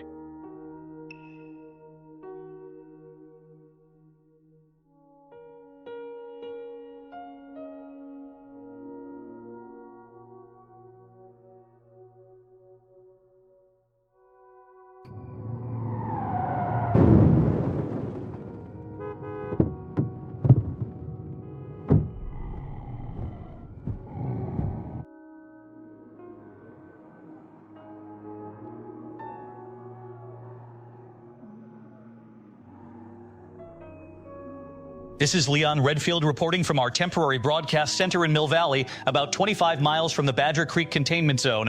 And I'm afraid I have devastating news to report about the situation inside the affected area. Military commanders have confirmed that Badger Creek General Hospital has been completely overrun by massive hordes of infected after they were drawn to the building by the sounds of gunfire and screams from inside.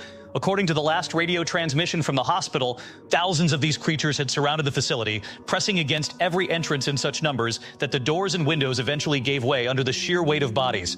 Even more troubling, we've received reports that Mayor Claire Johnson has been missing since yesterday evening, when she failed to report for a scheduled emergency meeting with federal officials. And her security detail was found dead at the municipal building, apparently overwhelmed by a massive horde that had been drawn to the area. The loss of local government leadership, combined with the fall of the primary medical facility, has left the remaining survivor groups completely isolated with no hope of organized rescue or evacuation. Our field reporter, Melanie Daniels, who has been broadcasting from inside the police station, was scheduled to check in with us 30 minutes ago, but we have been unable to reestablish contact with her position. Before we lost contact, we received the following message from Melanie. Leon, if you can hear me, the station is gone. They broke through about an hour ago, just wave after wave of them smashing against the barricades until the doors gave in. Rodriguez and 2 others held the stairs with shotguns, but it didn't matter. You drop one and 3 more would crawl over the body. I could hear Rodriguez shouting for us to run, and then I heard him screaming. I'm in a storage room on the 2nd floor with Mrs. Henderson and a 15-year-old girl named Sarah, whose parents didn't make it. We shoved a filing cabinet against the door, and we're sitting in the dark trying not to breathe too loud. They're right below us, Leon, bumping into things, knocking over chairs, scraping along the walls. They don't know exactly where we are yet, but they know we're here. Leon, I saw Rodriguez. He was with them. Half his face was gone and his uniform was hanging off him in strips, and he was clawing at our door with the rest of them. He didn't recognize me. He looked right through me with those white eyes and just kept scratching at the wood. If anyone is hearing this, I need you to understand something. When they take someone, that person is gone. There's no coming back. There's no saving them. There's nothing left of who they were. If someone you love comes back, that is not them anymore. Please don't make the mistake of thinking you can reach them. You can't. Melanie, if you're still able to hear this broadcast, we're going to continue trying to coordinate with military officials to find a way to extract you and the other survivors from that location. Your reporting has been invaluable in helping people understand the true nature of this threat. And your courage in continuing to broadcast from inside this nightmare is saving lives in communities that may face similar situations. For our viewers, the situation in Badger Creek has now deteriorated to the point where federal authorities are considering what they're calling extreme containment measures to prevent the spread of this pathogen to other population centers. We're now joined by Dr. Nathan Roper, who has been analyzing the behavior patterns of the infected. Leon, based on the evidence I've been reviewing over the past several days, including the documentation recovered from the Aperture facilities and the accounts from survivors like Miss Daniels, I'm afraid we're dealing with a threat that exceeds our current capacity for containment using traditional methods.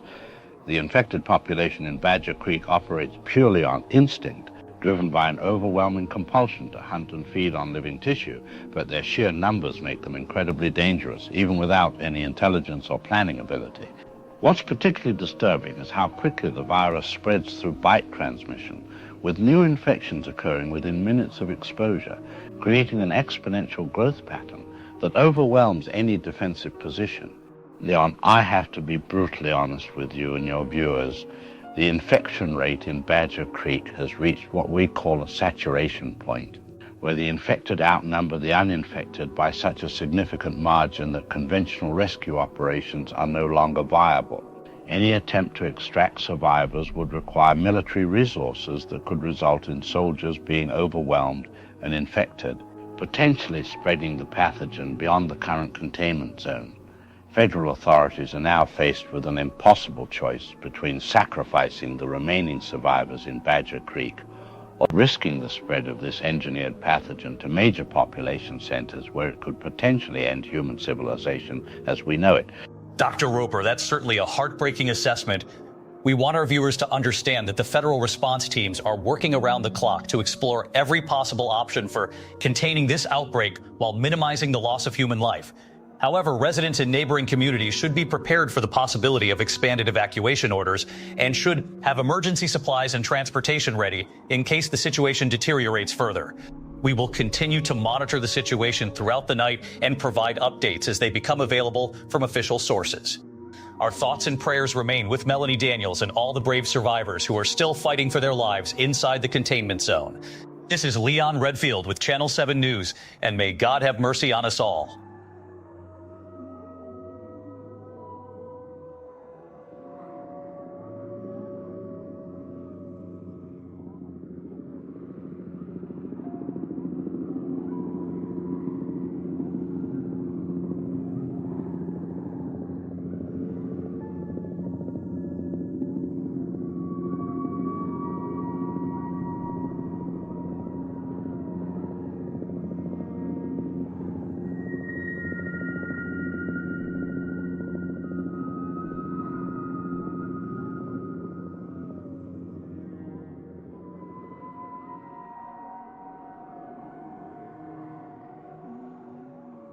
I told you so.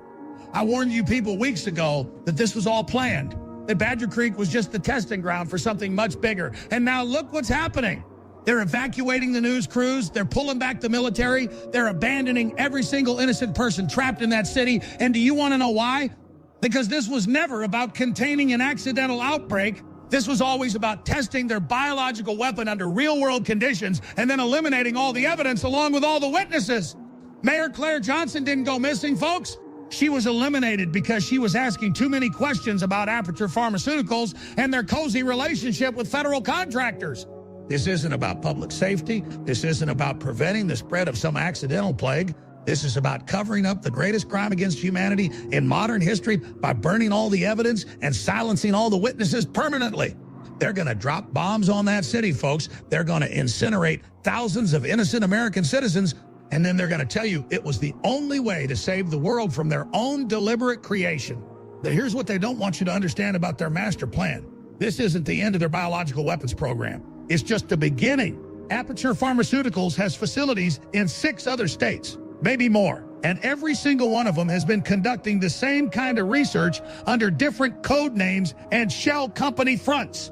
While everyone's focused on the horror show in Badger Creek, they're preparing to release similar pathogens in other locations, creating a series of regional outbreaks that will justify declaring martial law across the entire country. Think about it, people. Once they demonstrate that they're willing to bomb American cities to contain these outbreaks, what's to stop them from declaring any community a threat? Any town that questions government authority, any population that refuses to comply with their mandates, any group of citizens that demands accountability for their crimes, they can just release their biological weapon and then claim they had no choice but to eliminate the entire area for the greater good.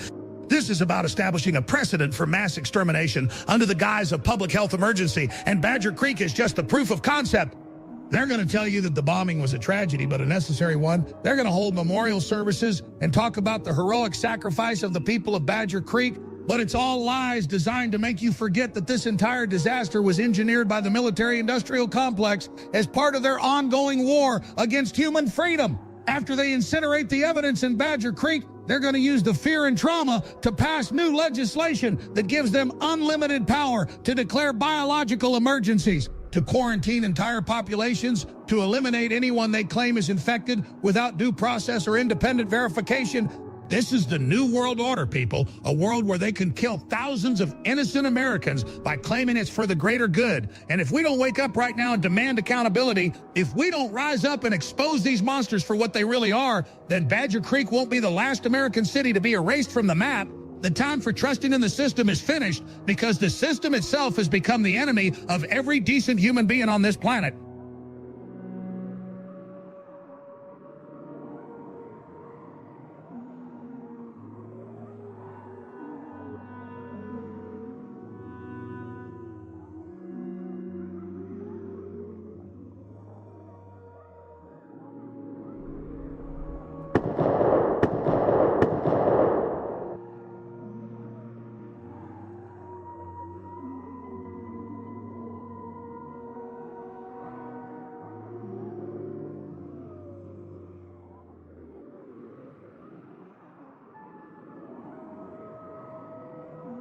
Good evening.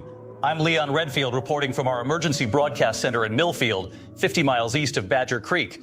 The local government in Badger Creek has gone completely dark as of 6 hours ago, with all communication lines severed and no response from city officials. Neighboring cities within a 50-mile radius are now implementing full evacuations as military checkpoints have established a strict perimeter around the infected zone.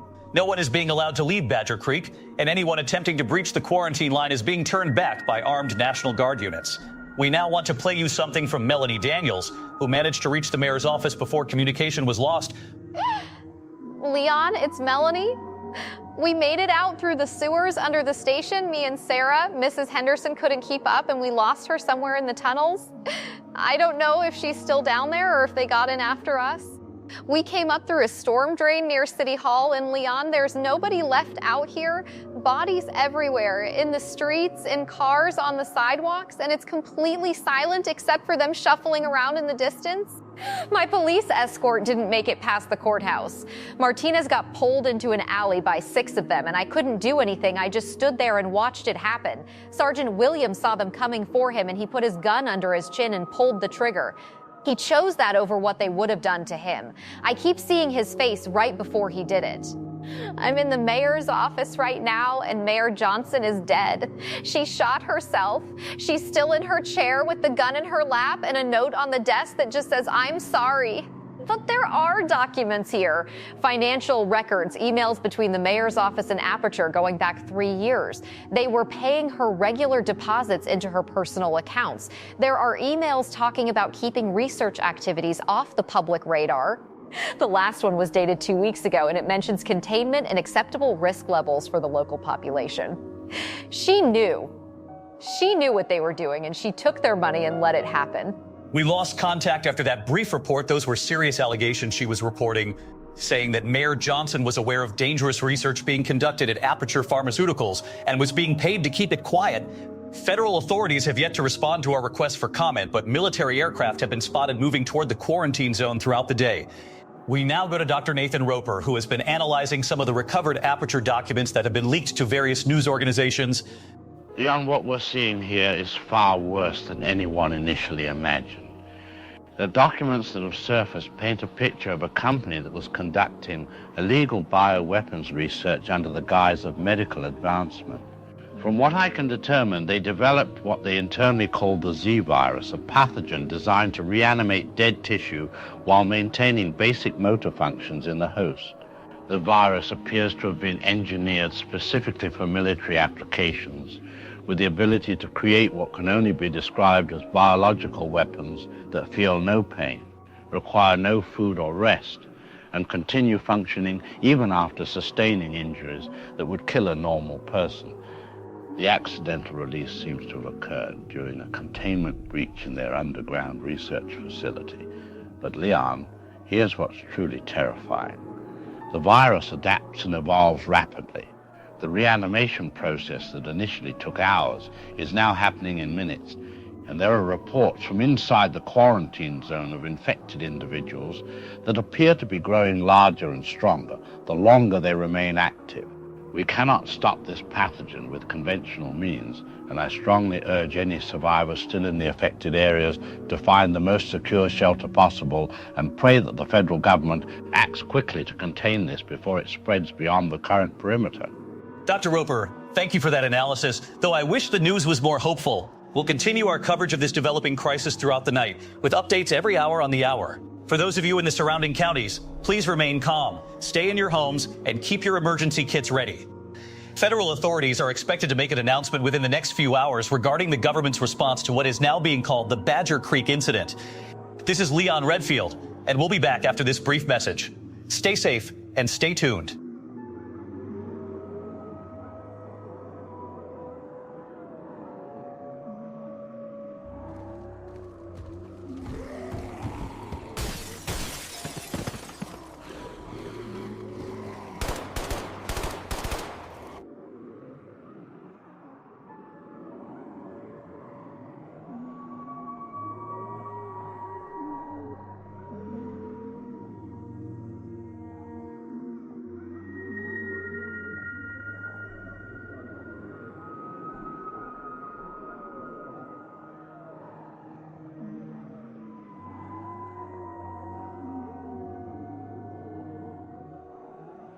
Brothers and sisters, I stand before you today not in my church, for that sacred ground has been defiled by the walking dead, but here in this abandoned warehouse where the faithful few have gathered to hear the word of the Lord.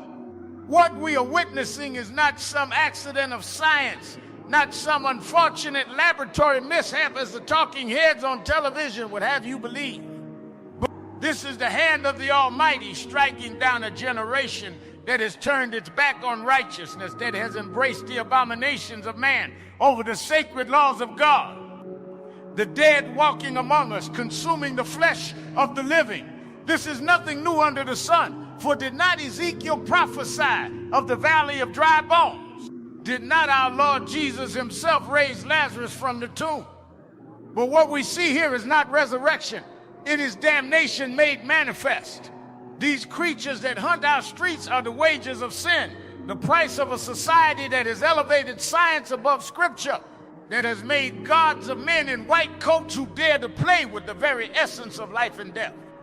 Mayor Johnson took 30 pieces of silver from those merchants of death at Aperture Pharmaceuticals, just as Judas betrayed our Savior. And now look what her greed has wrought upon this city. The blood of every innocent victim cries out from the ground, demanding justice, demanding repentance. Oh, you who still draw breath, you who still have beating hearts in your chest, do you not see the signs? For years we have turned from the path of righteousness. We have allowed the scientists and the politicians to convince us that man can improve upon God's creation. We have permitted them to splice genes like playing cards, to manufacture viruses in their laboratories of hubris, to create weapons that can turn brother against brother, mother against child.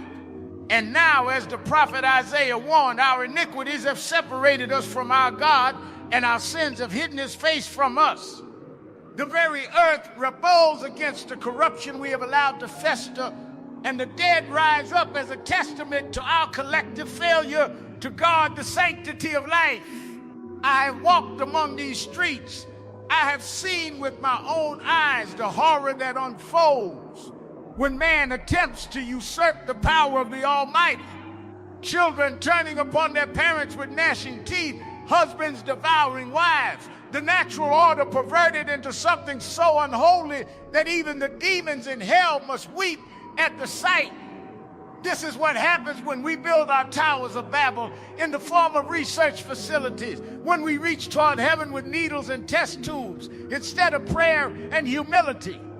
The Z virus, as they call their unholy creation, is nothing less than a plague sent to humble the proud and bring the mighty low. But hear me now, you remnant of the faithful, for even in this darkest hour there is hope for those who turn from their wicked ways.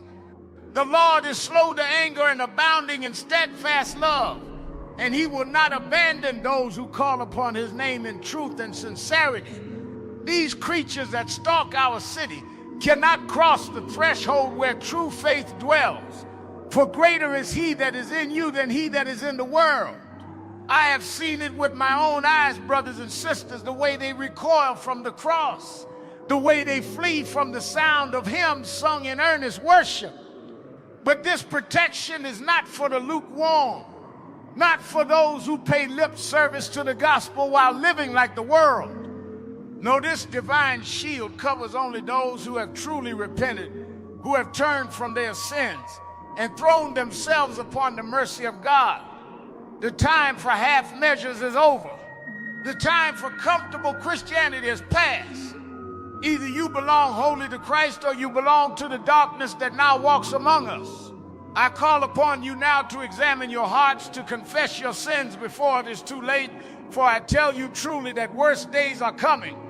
The government will not save you, the military cannot protect you, and science certainly will not deliver you from this evil that they themselves have unleashed. Only the blood of Jesus can wash away the stain of this corruption. Only the power of God can drive back these agents of hell.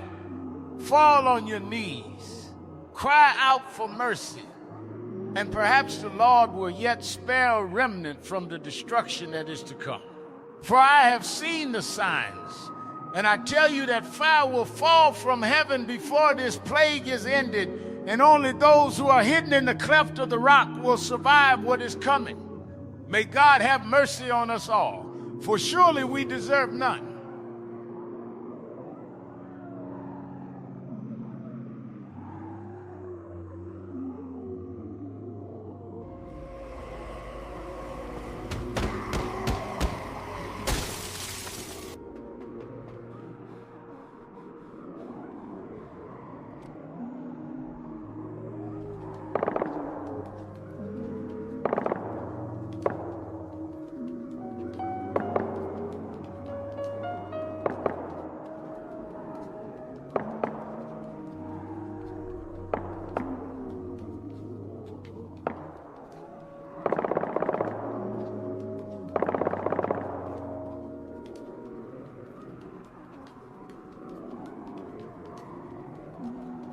This is Leon Redfield with continuing coverage of the Badger Creek crisis.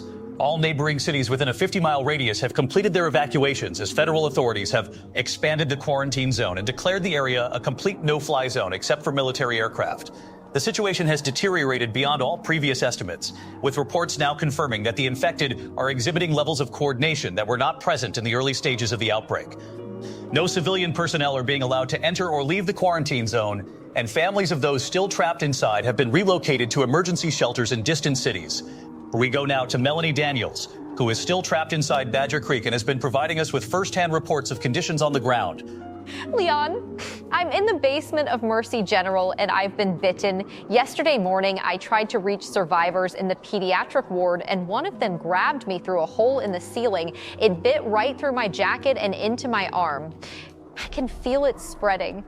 Leon, this burning crawling up toward my shoulder, and I'm so cold I can't stop shaking. The people still alive down here said they'll tie me up when I start to turn so I don't hurt anyone. I don't have much time, so I need to get this out.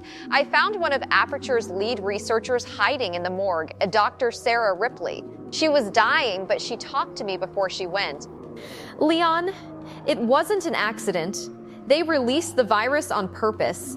Badger Creek was a field test. They picked us because we were isolated and dependent on Aperture and nobody would ask questions fast enough. Ripley said they expected maybe a dozen dead before they could pull the plug and collect their data. They never thought it would mutate this fast. They never thought it would get this far out of their control. They killed 30,000 people for a research project. Leon, our whole city gone because some people in a boardroom decided we were an acceptable number of casualties. My hands are going numb and I can feel my heart slowing down. Tell people what happened here. Tell them Aperture did this on purpose and don't let anyone cover it up. Leon, I'm scared. Melanie, stay with us. Please stay with us. Ladies and gentlemen, we've just lost contact with our field reporter, Melanie Daniels. And based on her final transmission, we are dealing with something far more sinister than anyone previously understood. If her report is accurate, then the Badger Creek incident was not an accidental release, but a deliberate act of bioterrorism conducted by Aperture Pharmaceuticals using innocent civilians as test subjects. Federal authorities have still not responded to our request for comment, but multiple military convoys have been observed moving toward the quarantine zone throughout the day. Power outages are now being reported across the entire affected region, with all communication infrastructure going dark. We are receiving reports from amateur radio operators inside the zone that the infected population may now number in the tens of thousands, with the creatures spreading beyond the original city limits despite military containment efforts. We now go to Dr. Nathan Roper for his analysis of this crisis. Leon, based on all available data and the testimony from Dr. Ripley that your reporter managed to obtain, we are looking at the complete failure of a biological weapon that was never meant to be contained in the first place. The Z virus has exceeded all limits of its original design, showing rapid mutation rates that have made the infected far more resilient and aggressive than the original test subject. The reanimated subject retain only the most basic motor functions and an overwhelming compulsion to hunt living flesh, but they feel no pain, no fatigue, and will continue attacking even after sustaining injuries that would stop any living person. What we're seeing is a near-perfect biological weapon, one that spreads exponentially through bite transmission while maintaining the single-minded focus of hunting and converting every living thing encountered. The infected mass inside Badger Creek now represents an existential threat, not just to the surrounding region, but potentially to the entire continent if it breaches containment, because these creatures will never stop, never tire, and never give up their pursuit of human prey. I believe federal authorities are preparing to implement what they call sterilization procedures, and God help me, that may be the only option left to prevent this contagion from spreading beyond the current perimeter. If the reports about deliberate release are true, then Aperture Pharmaceuticals has essentially declared biological warfare on the American people, and the government's response will necessarily be swift and absolute. For any survivors still inside the quarantine zone, I am truly sorry, but there may be no way to extract you safely without risking global catastrophe. May God forgive us all for what we've allowed to happen and what we're about to do. Dr. Roper, thank you for that analysis. We are standing by for what sources indicate will be a major announcement from federal authorities within the next few hours regarding the government's final response to the Badger Creek crisis. For those of you who have family and friends still inside the quarantine zone, our hearts and prayers are with you during this unimaginable time. We will continue broadcasting as long as we are able, but please understand that we may lose communication capabilities as events unfold. This is Leon Redfield, reporting what may be the final chapter of a tragedy that should never have been allowed to happen. Stay strong, stay together, and remember those we've lost. We'll be back with any updates as they develop.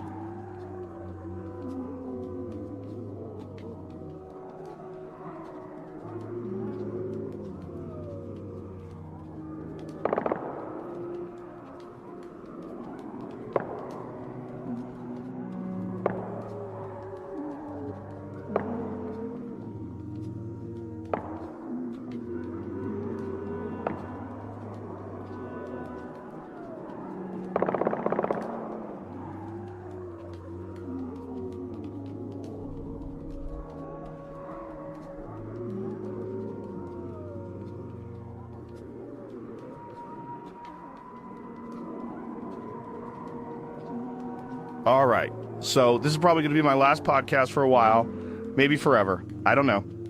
I'm Roger Thornhill, and normally I'd be welcoming a guest right about now, but there's no guest today because I'm trapped inside what they're calling the Badger Creek quarantine zone. And let me tell you, it is absolutely insane out here. I came here 3 days ago to try to get some first-hand reporting on what's really happening.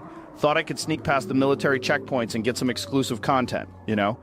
Turns out that was the dumbest decision I've ever made in my life, and I've made some really stupid decisions. So I'm broadcasting from the basement of what used to be Miller's Hardware store on Main Street, running off a car battery and hoping the signal gets out before these things find me. And when I say these things, I mean the infected, the undead, whatever you want to call them, because that's exactly what they are. I know how crazy that sounds. I know people are going to say I've lost my mind, but I'm looking at them right now through the boarded up windows, and they are definitely dead people walking around. There's this woman, or what used to be a woman, standing right across the street. Half her face is missing, like something took a bite out of her skull. But she's just standing there, swaying back and forth like she's listening for something. Her arm is bent at an angle that would break a normal person's bones, but she doesn't seem to notice or care. And here's the thing that's really going to blow your mind. I think this whole thing was planned. Not the outbreak itself getting out of control, but the initial release was definitely intentional. I managed to get into the Aperture Pharmaceuticals building before it got completely overrun. And there were documents scattered everywhere. Emails and research notes that somebody was trying to destroy before they evacuated.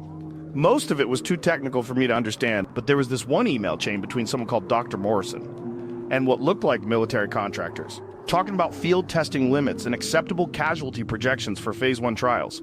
Phase 1 trials. Guys, they were testing this thing on us, using an entire city as their laboratory. There was another document that mentioned something about studying adaptive pathogen evolution in real-world scenarios and how important it was to maintain containment while allowing sufficient spread for data collection. They wanted this to happen.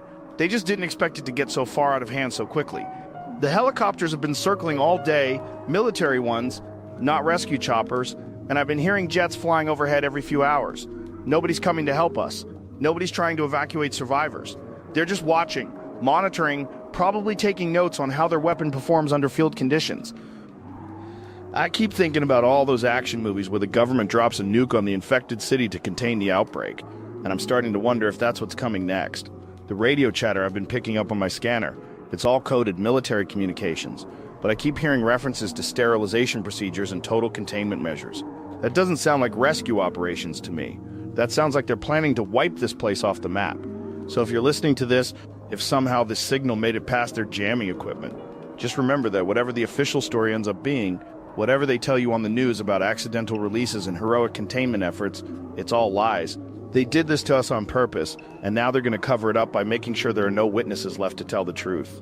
I'm Roger Thornhill, and if this is my last broadcast, at least somebody out there knows what really happened in Badger Creek.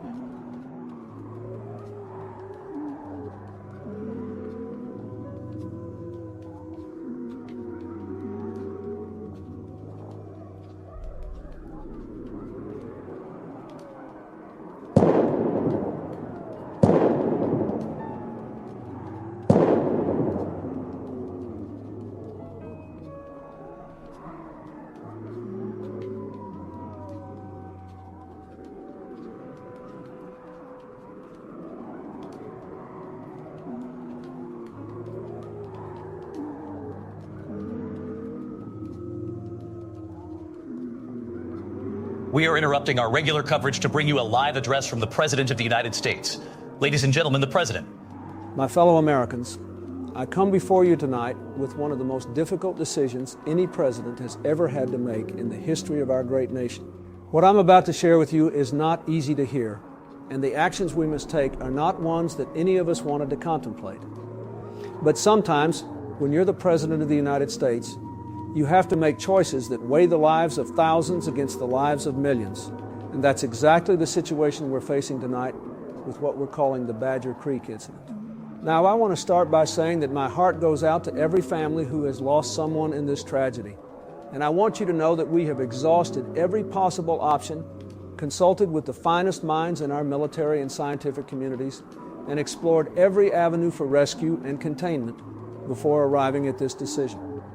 The truth is, folks, what happened in Badger Creek represents a threat to our national security unlike anything we have faced since World War II, and I'm not talking about foreign terrorists or enemy nations. I'm talking about a biological weapon that was developed right here on American soil by American citizens who betrayed every principle our country stands for. Let me tell you what we know, because I believe the American people deserve the truth, even when that truth is hard to accept. 3 weeks ago, a private research company called Aperture Pharmaceuticals deliberately released what they called the Z virus into the population of Badger Creek as part of what they termed a field test of their biological weapon. Now, when I say deliberately, I mean they made a conscious decision to infect innocent American citizens with a pathogen designed to kill them and then reanimate their bodies as weapons of war.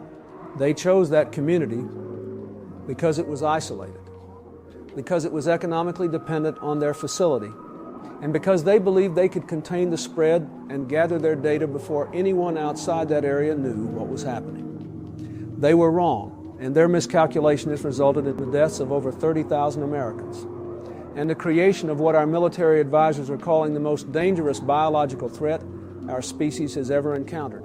The infected population has grown beyond all projections. Our best scientists tell me that if even a single infected individual escapes the current quarantine zone, we could be looking at a continental pandemic within 60 days and a global extinction event within 6 months. I have authorized the immediate deployment of tactical nuclear weapons to completely sterilize the Badger Creek quarantine zone and everything within a 20-mile radius of the original outbreak site. I want to be absolutely clear about what this means. We are going to use the full force of America's nuclear arsenal to eliminate every trace of this biological weapon. And yes, that means we are going to sacrifice the lives of any survivors who may still be trapped within that area. I know how that sounds. I know there are people listening tonight who have family members unaccounted for in that region. And I want you to know that this decision is tearing me apart inside. But I have sworn an oath to protect and defend the Constitution of the United States and the American people. And sometimes that oath requires making choices that no human being should ever have to make. If we don't act now, if we hesitate because we're hoping to save a few hundred people who may or may not still be alive in that zone, we will condemn millions of Americans and potentially billions of people worldwide to the same fate that befell Badger Creek. I cannot and will not allow that to happen. Not on my watch, not while I have the power to prevent it. The nuclear strike will commence at 0600 hours Eastern Standard Time tomorrow morning, and I have ordered a complete media blackout of the operation for reasons of national security. We will continue to maintain the outer quarantine perimeter for an additional 30 days to monitor for any signs of contamination beyond the blast radius, and we will not lift travel restrictions in the affected region until we are absolutely certain that every trace of this pathogen has been eliminated. Thank you, and God bless the United States of America. That was a live address from the President of the United States. We will continue our coverage of the Badger Creek crisis throughout the night as more information becomes available. This is Channel 7 News.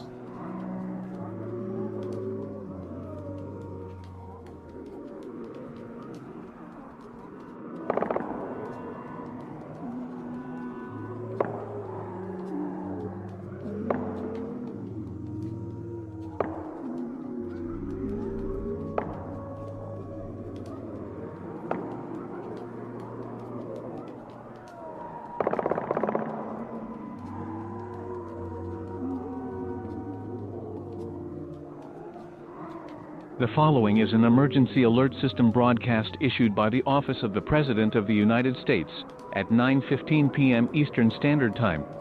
This is not a test. A nuclear strike has been authorized against the Badger Creek quarantine zone and all areas within a 20-mile radius of the original outbreak site. Detonation is scheduled for 0600 hours Eastern Standard Time.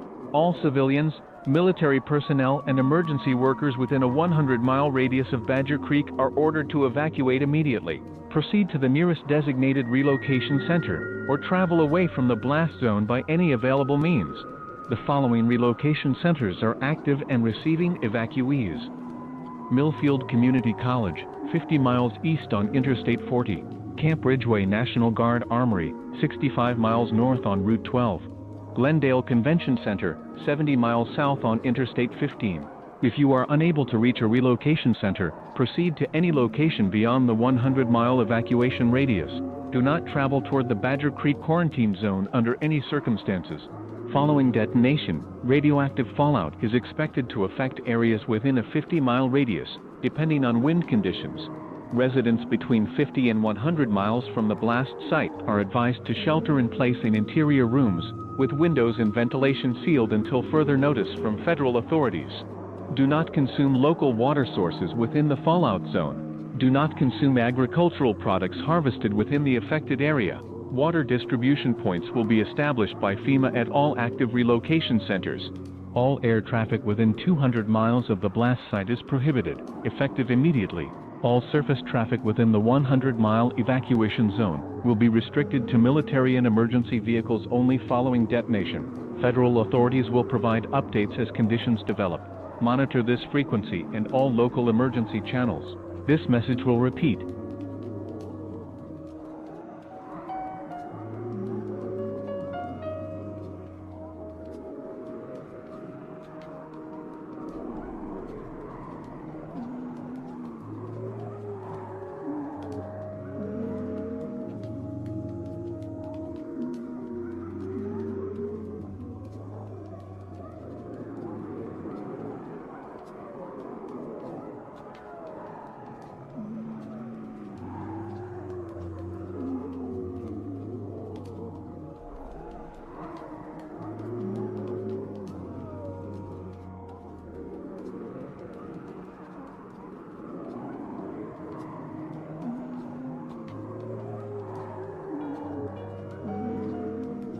This is Leon Redfield with continuing coverage of the Badger Creek incident.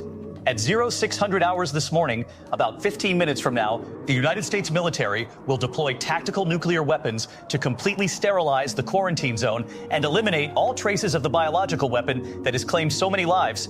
We have relocated our broadcast center to a distance of over 100 miles from the target zone, but even at this range, we expect significant electromagnetic interference that will likely end our transmission capabilities for the immediate future. I want to take a moment to honor the memory of our field reporter, Melanie Daniels, who gave her life to bring you the truth about what happened in that city and whose final reports exposed the deliberate nature of this tragedy. She died a hero, and her sacrifice ensured that the world would know this was not an accident, but an act of bioterrorism carried out by American citizens against their own neighbors. We have received no further communications from inside the quarantine zone since yesterday evening, and we must assume that there are no longer any survivors capable of reaching our broadcast equipment. The decision to use nuclear weapons on American soil represents one of the darkest moments in our nation's history. But given the alternative of global extinction, it may also represent one of the hardest examples of leadership under impossible circumstances that any president has ever faced. History will judge whether President Kennedy made the right choice, but from our perspective, having witnessed the evolution and spread of this biological weapon firsthand, we believe there was no other option that could guarantee the safety of the human species. Ladies and gentlemen, we are seeing multiple bright flashes on the horizon in the direction of the former Badger Creek quarantine zone, and our radiation detection equipment is showing massive spikes consistent with nuclear detonation. The sterilization has been carried out, and we can only pray that it has been successful in eliminating every trace of the biological weapon that threatened not just our nation, but our entire world. We are losing power to our transmitters due to electromagnetic interference from the nuclear blast, and this may be our final broadcast for some time. We will continue to monitor the situation as communications are restored, but for now, we can only wait and hope that the sacrifice of those 30,000 Americans was not in vain. This is Leon Redfield, and may God help us all for what we've done today and what we've allowed to be done in our name. We will return to regular broadcasting when conditions permit. The nuclear sterilization of Badger Creek has been completed, and initial radiation surveys indicate complete elimination of all biological matter within the target zone. For the families of those we lost, I want you to know that their sacrifice prevented a global catastrophe that would have ended human civilization as we know it. The Z virus represented an evolutionary dead end for our species, a pathogen designed to turn us into weapons against ourselves, and only the most extreme measures could guarantee its complete destruction. However, I must report that Aperture Pharmaceuticals operated research facilities in at least 6 other locations across North America, and we have no way of knowing what other biological weapons they may have developed or where they might be stored. The company's executives disappeared in the days before the nuclear strike, and despite extensive searches, they have not been located. We must remain vigilant. We must reform our oversight of biological research, and we must never forget the lessons learned from the Badger Creek incident. The dead of that city will not rest easy until we ensure that nothing like this can ever happen again.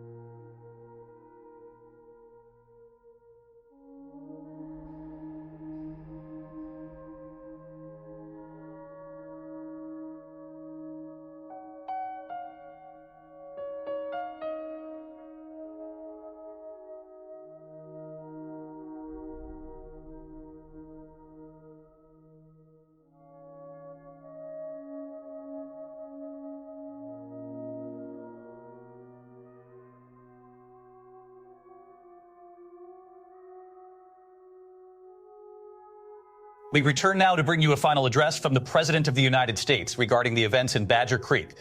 Ladies and gentlemen, my fellow Americans, tonight I want to speak to you about the difficult action our nation was forced to take in Badger Creek. The decision to authorize a nuclear strike on American soil is one of the heaviest burdens any president can carry.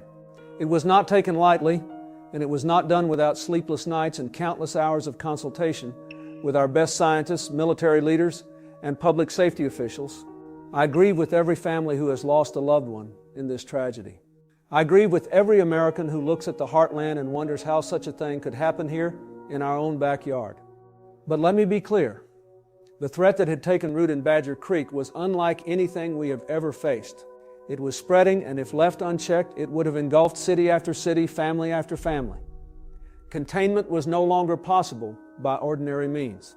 And so, with sorrow in my heart, but with resolve in my duty, I gave the order.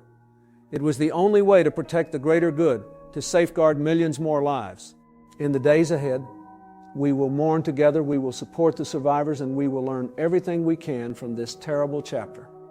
I promise you, as your president, we will rebuild, we will recover, and we will do everything in our power to ensure that such a catastrophe never happens again. Thank you. And may God bless the people of Badger Creek, and may God bless the United States of America. That was the President of the United States. This is Leon Redfield, and we will continue our coverage of the Badger Creek crisis as the situation develops. God bless you, and God bless America.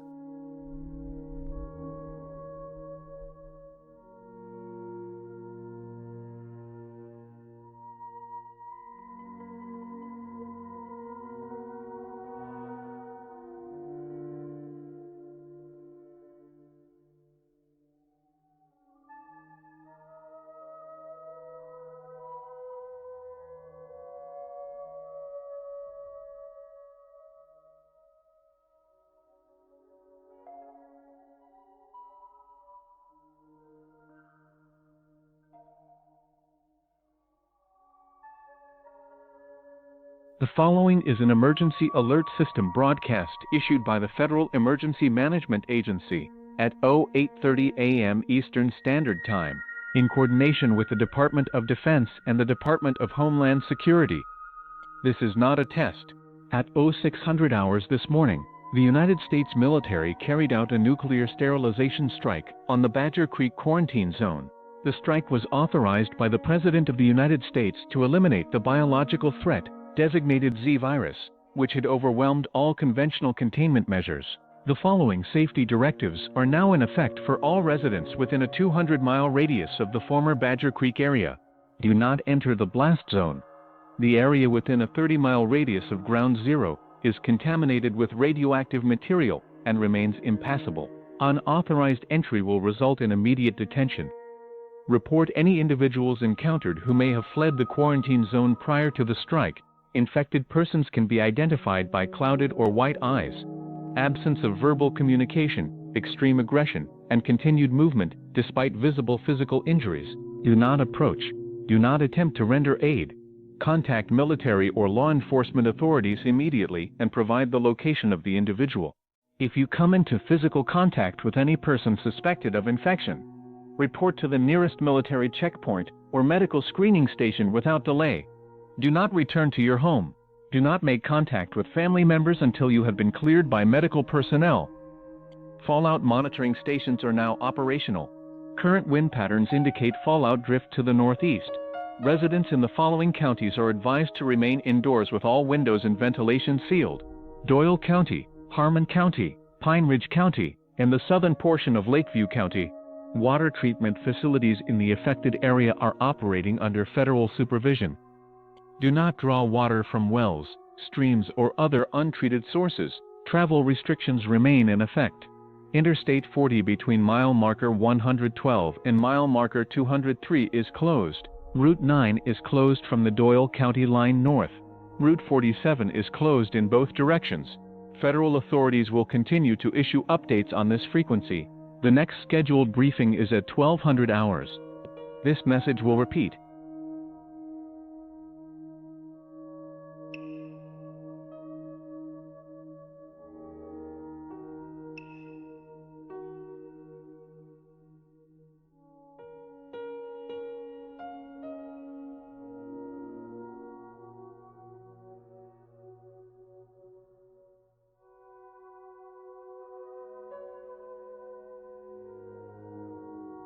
"18 months have passed since the nuclear sterilization of Badger Creek, and I find myself making this final recording not for any scientific journal or government committee, but for the historical record, and perhaps as a warning to future generations who may encounter what we now know was merely the first act of a much larger horror story. My name is Dr. Nathan Roper, and I was one of the primary scientific advisors during what the government officially terms the Badger Creek biological incident, though we who lived through it know it by its true name, the first successful field test of humanity's most perfect weapon against itself. The Z virus, as Aperture Pharmaceuticals called their creation, was not simply a biological weapon designed to kill efficiently. It was a pathogen engineered to transform human intelligence and social cooperation into tools of perpetual warfare. The most disturbing aspect of our post-incident analysis was not what we discovered about the virus itself, but what we learned about the scope and ambition of Aperture Pharmaceuticals' research program. Through financial records and corporate communications recovered by federal investigators, we determined that Badger Creek was not an isolated experiment, but rather one of at least 12 planned field tests scheduled to occur across North America over a 2-year period. Each test site was carefully selected for its geographic isolation, economic dependence on Aperture facilities, and what the company's internal documents coldly referred to as acceptable population parameters for data collection. The executives who designed this program had created a business model based on the deliberate killing of American citizens for the purpose of refining their biological weapons, with each outbreak providing data on viral transmission rates, mutation patterns, and the effectiveness of various containment strategies. What makes this revelation particularly chilling is that in the months since the nuclear strike, evidence has surfaced proving the United States government itself was backing Aperture's research. The strike on Badger Creek, once thought to be a desperate act of containment, now appears to have been a calculated effort to bury the evidence, an attempt to erase their own complicity in unleashing the Z virus. Even more disturbing, President Kennedy, who authorized the operation, has since disappeared without explanation, leaving behind a trail of speculation and silence. And Aperture was not acting alone. Financial backing for their research came from a network of international defense contractors and private military companies who saw the Z virus as the ultimate force multiplier for modern warfare.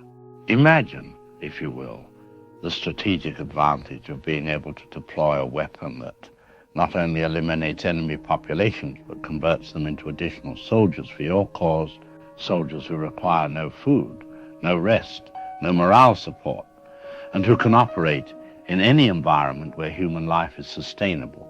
The implications for global conflict are staggering. And despite our success in containing the Badger Creek outbreak, we have every reason to believe that samples of the virus still exist in laboratories around the world. Perhaps most troubling of all is what has transpired in the 18 months since President Kennedy's devastating decision to authorize nuclear weapons against American soil. The executives responsible for the Badger Creek massacre, Dr. Rebecca Morrison, Chief Executive James Harper, and at least 6 members of their senior research staff, vanished completely in the days before the nuclear strike and have not been apprehended, despite an international manhunt involving every major intelligence agency. More ominously, we have documented at least 4 additional outbreaks in remote locations around the globe, each exhibiting the same characteristics as the original Badger Creek incident, each occurring in proximity to facilities owned by subsidiaries of the same international network that funded Aperture's research. A mining town in northern Canada was evacuated and sterilized by the Canadian military after reports of aggressive wildlife behavior and unexplained worker fatalities. An isolated research station in Siberia went silent for 3 weeks before Russian forces conducted what they claimed was a routine training exercise involving tactical nuclear weapons. A pharmaceutical facility in rural Australia suffered what authorities described as a catastrophic industrial accident that required the permanent evacuation of a 30-mile radius. Each of these incidents followed the same pattern. Initial reports of unusual animal or human behavior, rapid escalation to widespread violence, complete communication blackout, and finally military intervention with weapons capable of total biological sterilization. The pattern is clear, and yet the international community continues to treat these as isolated incidents rather than coordinated attacks against civilian populations. I fear that what we witnessed in Badger Creek was not the tragic conclusion of a rogue company's experiments, but rather the opening move in a new form of warfare that could reshape human civilization itself. The zoo virus represents the perfect weapon for those who seek to control, rather than merely defeat their enemies.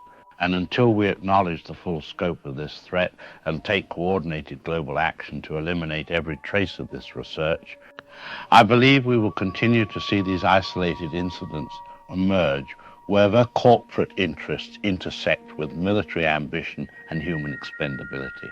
God help us all. For we have opened a door that may prove impossible to close, and the dead of Badger Creek are merely the first casualties in a war that most of the world doesn't even know has begun.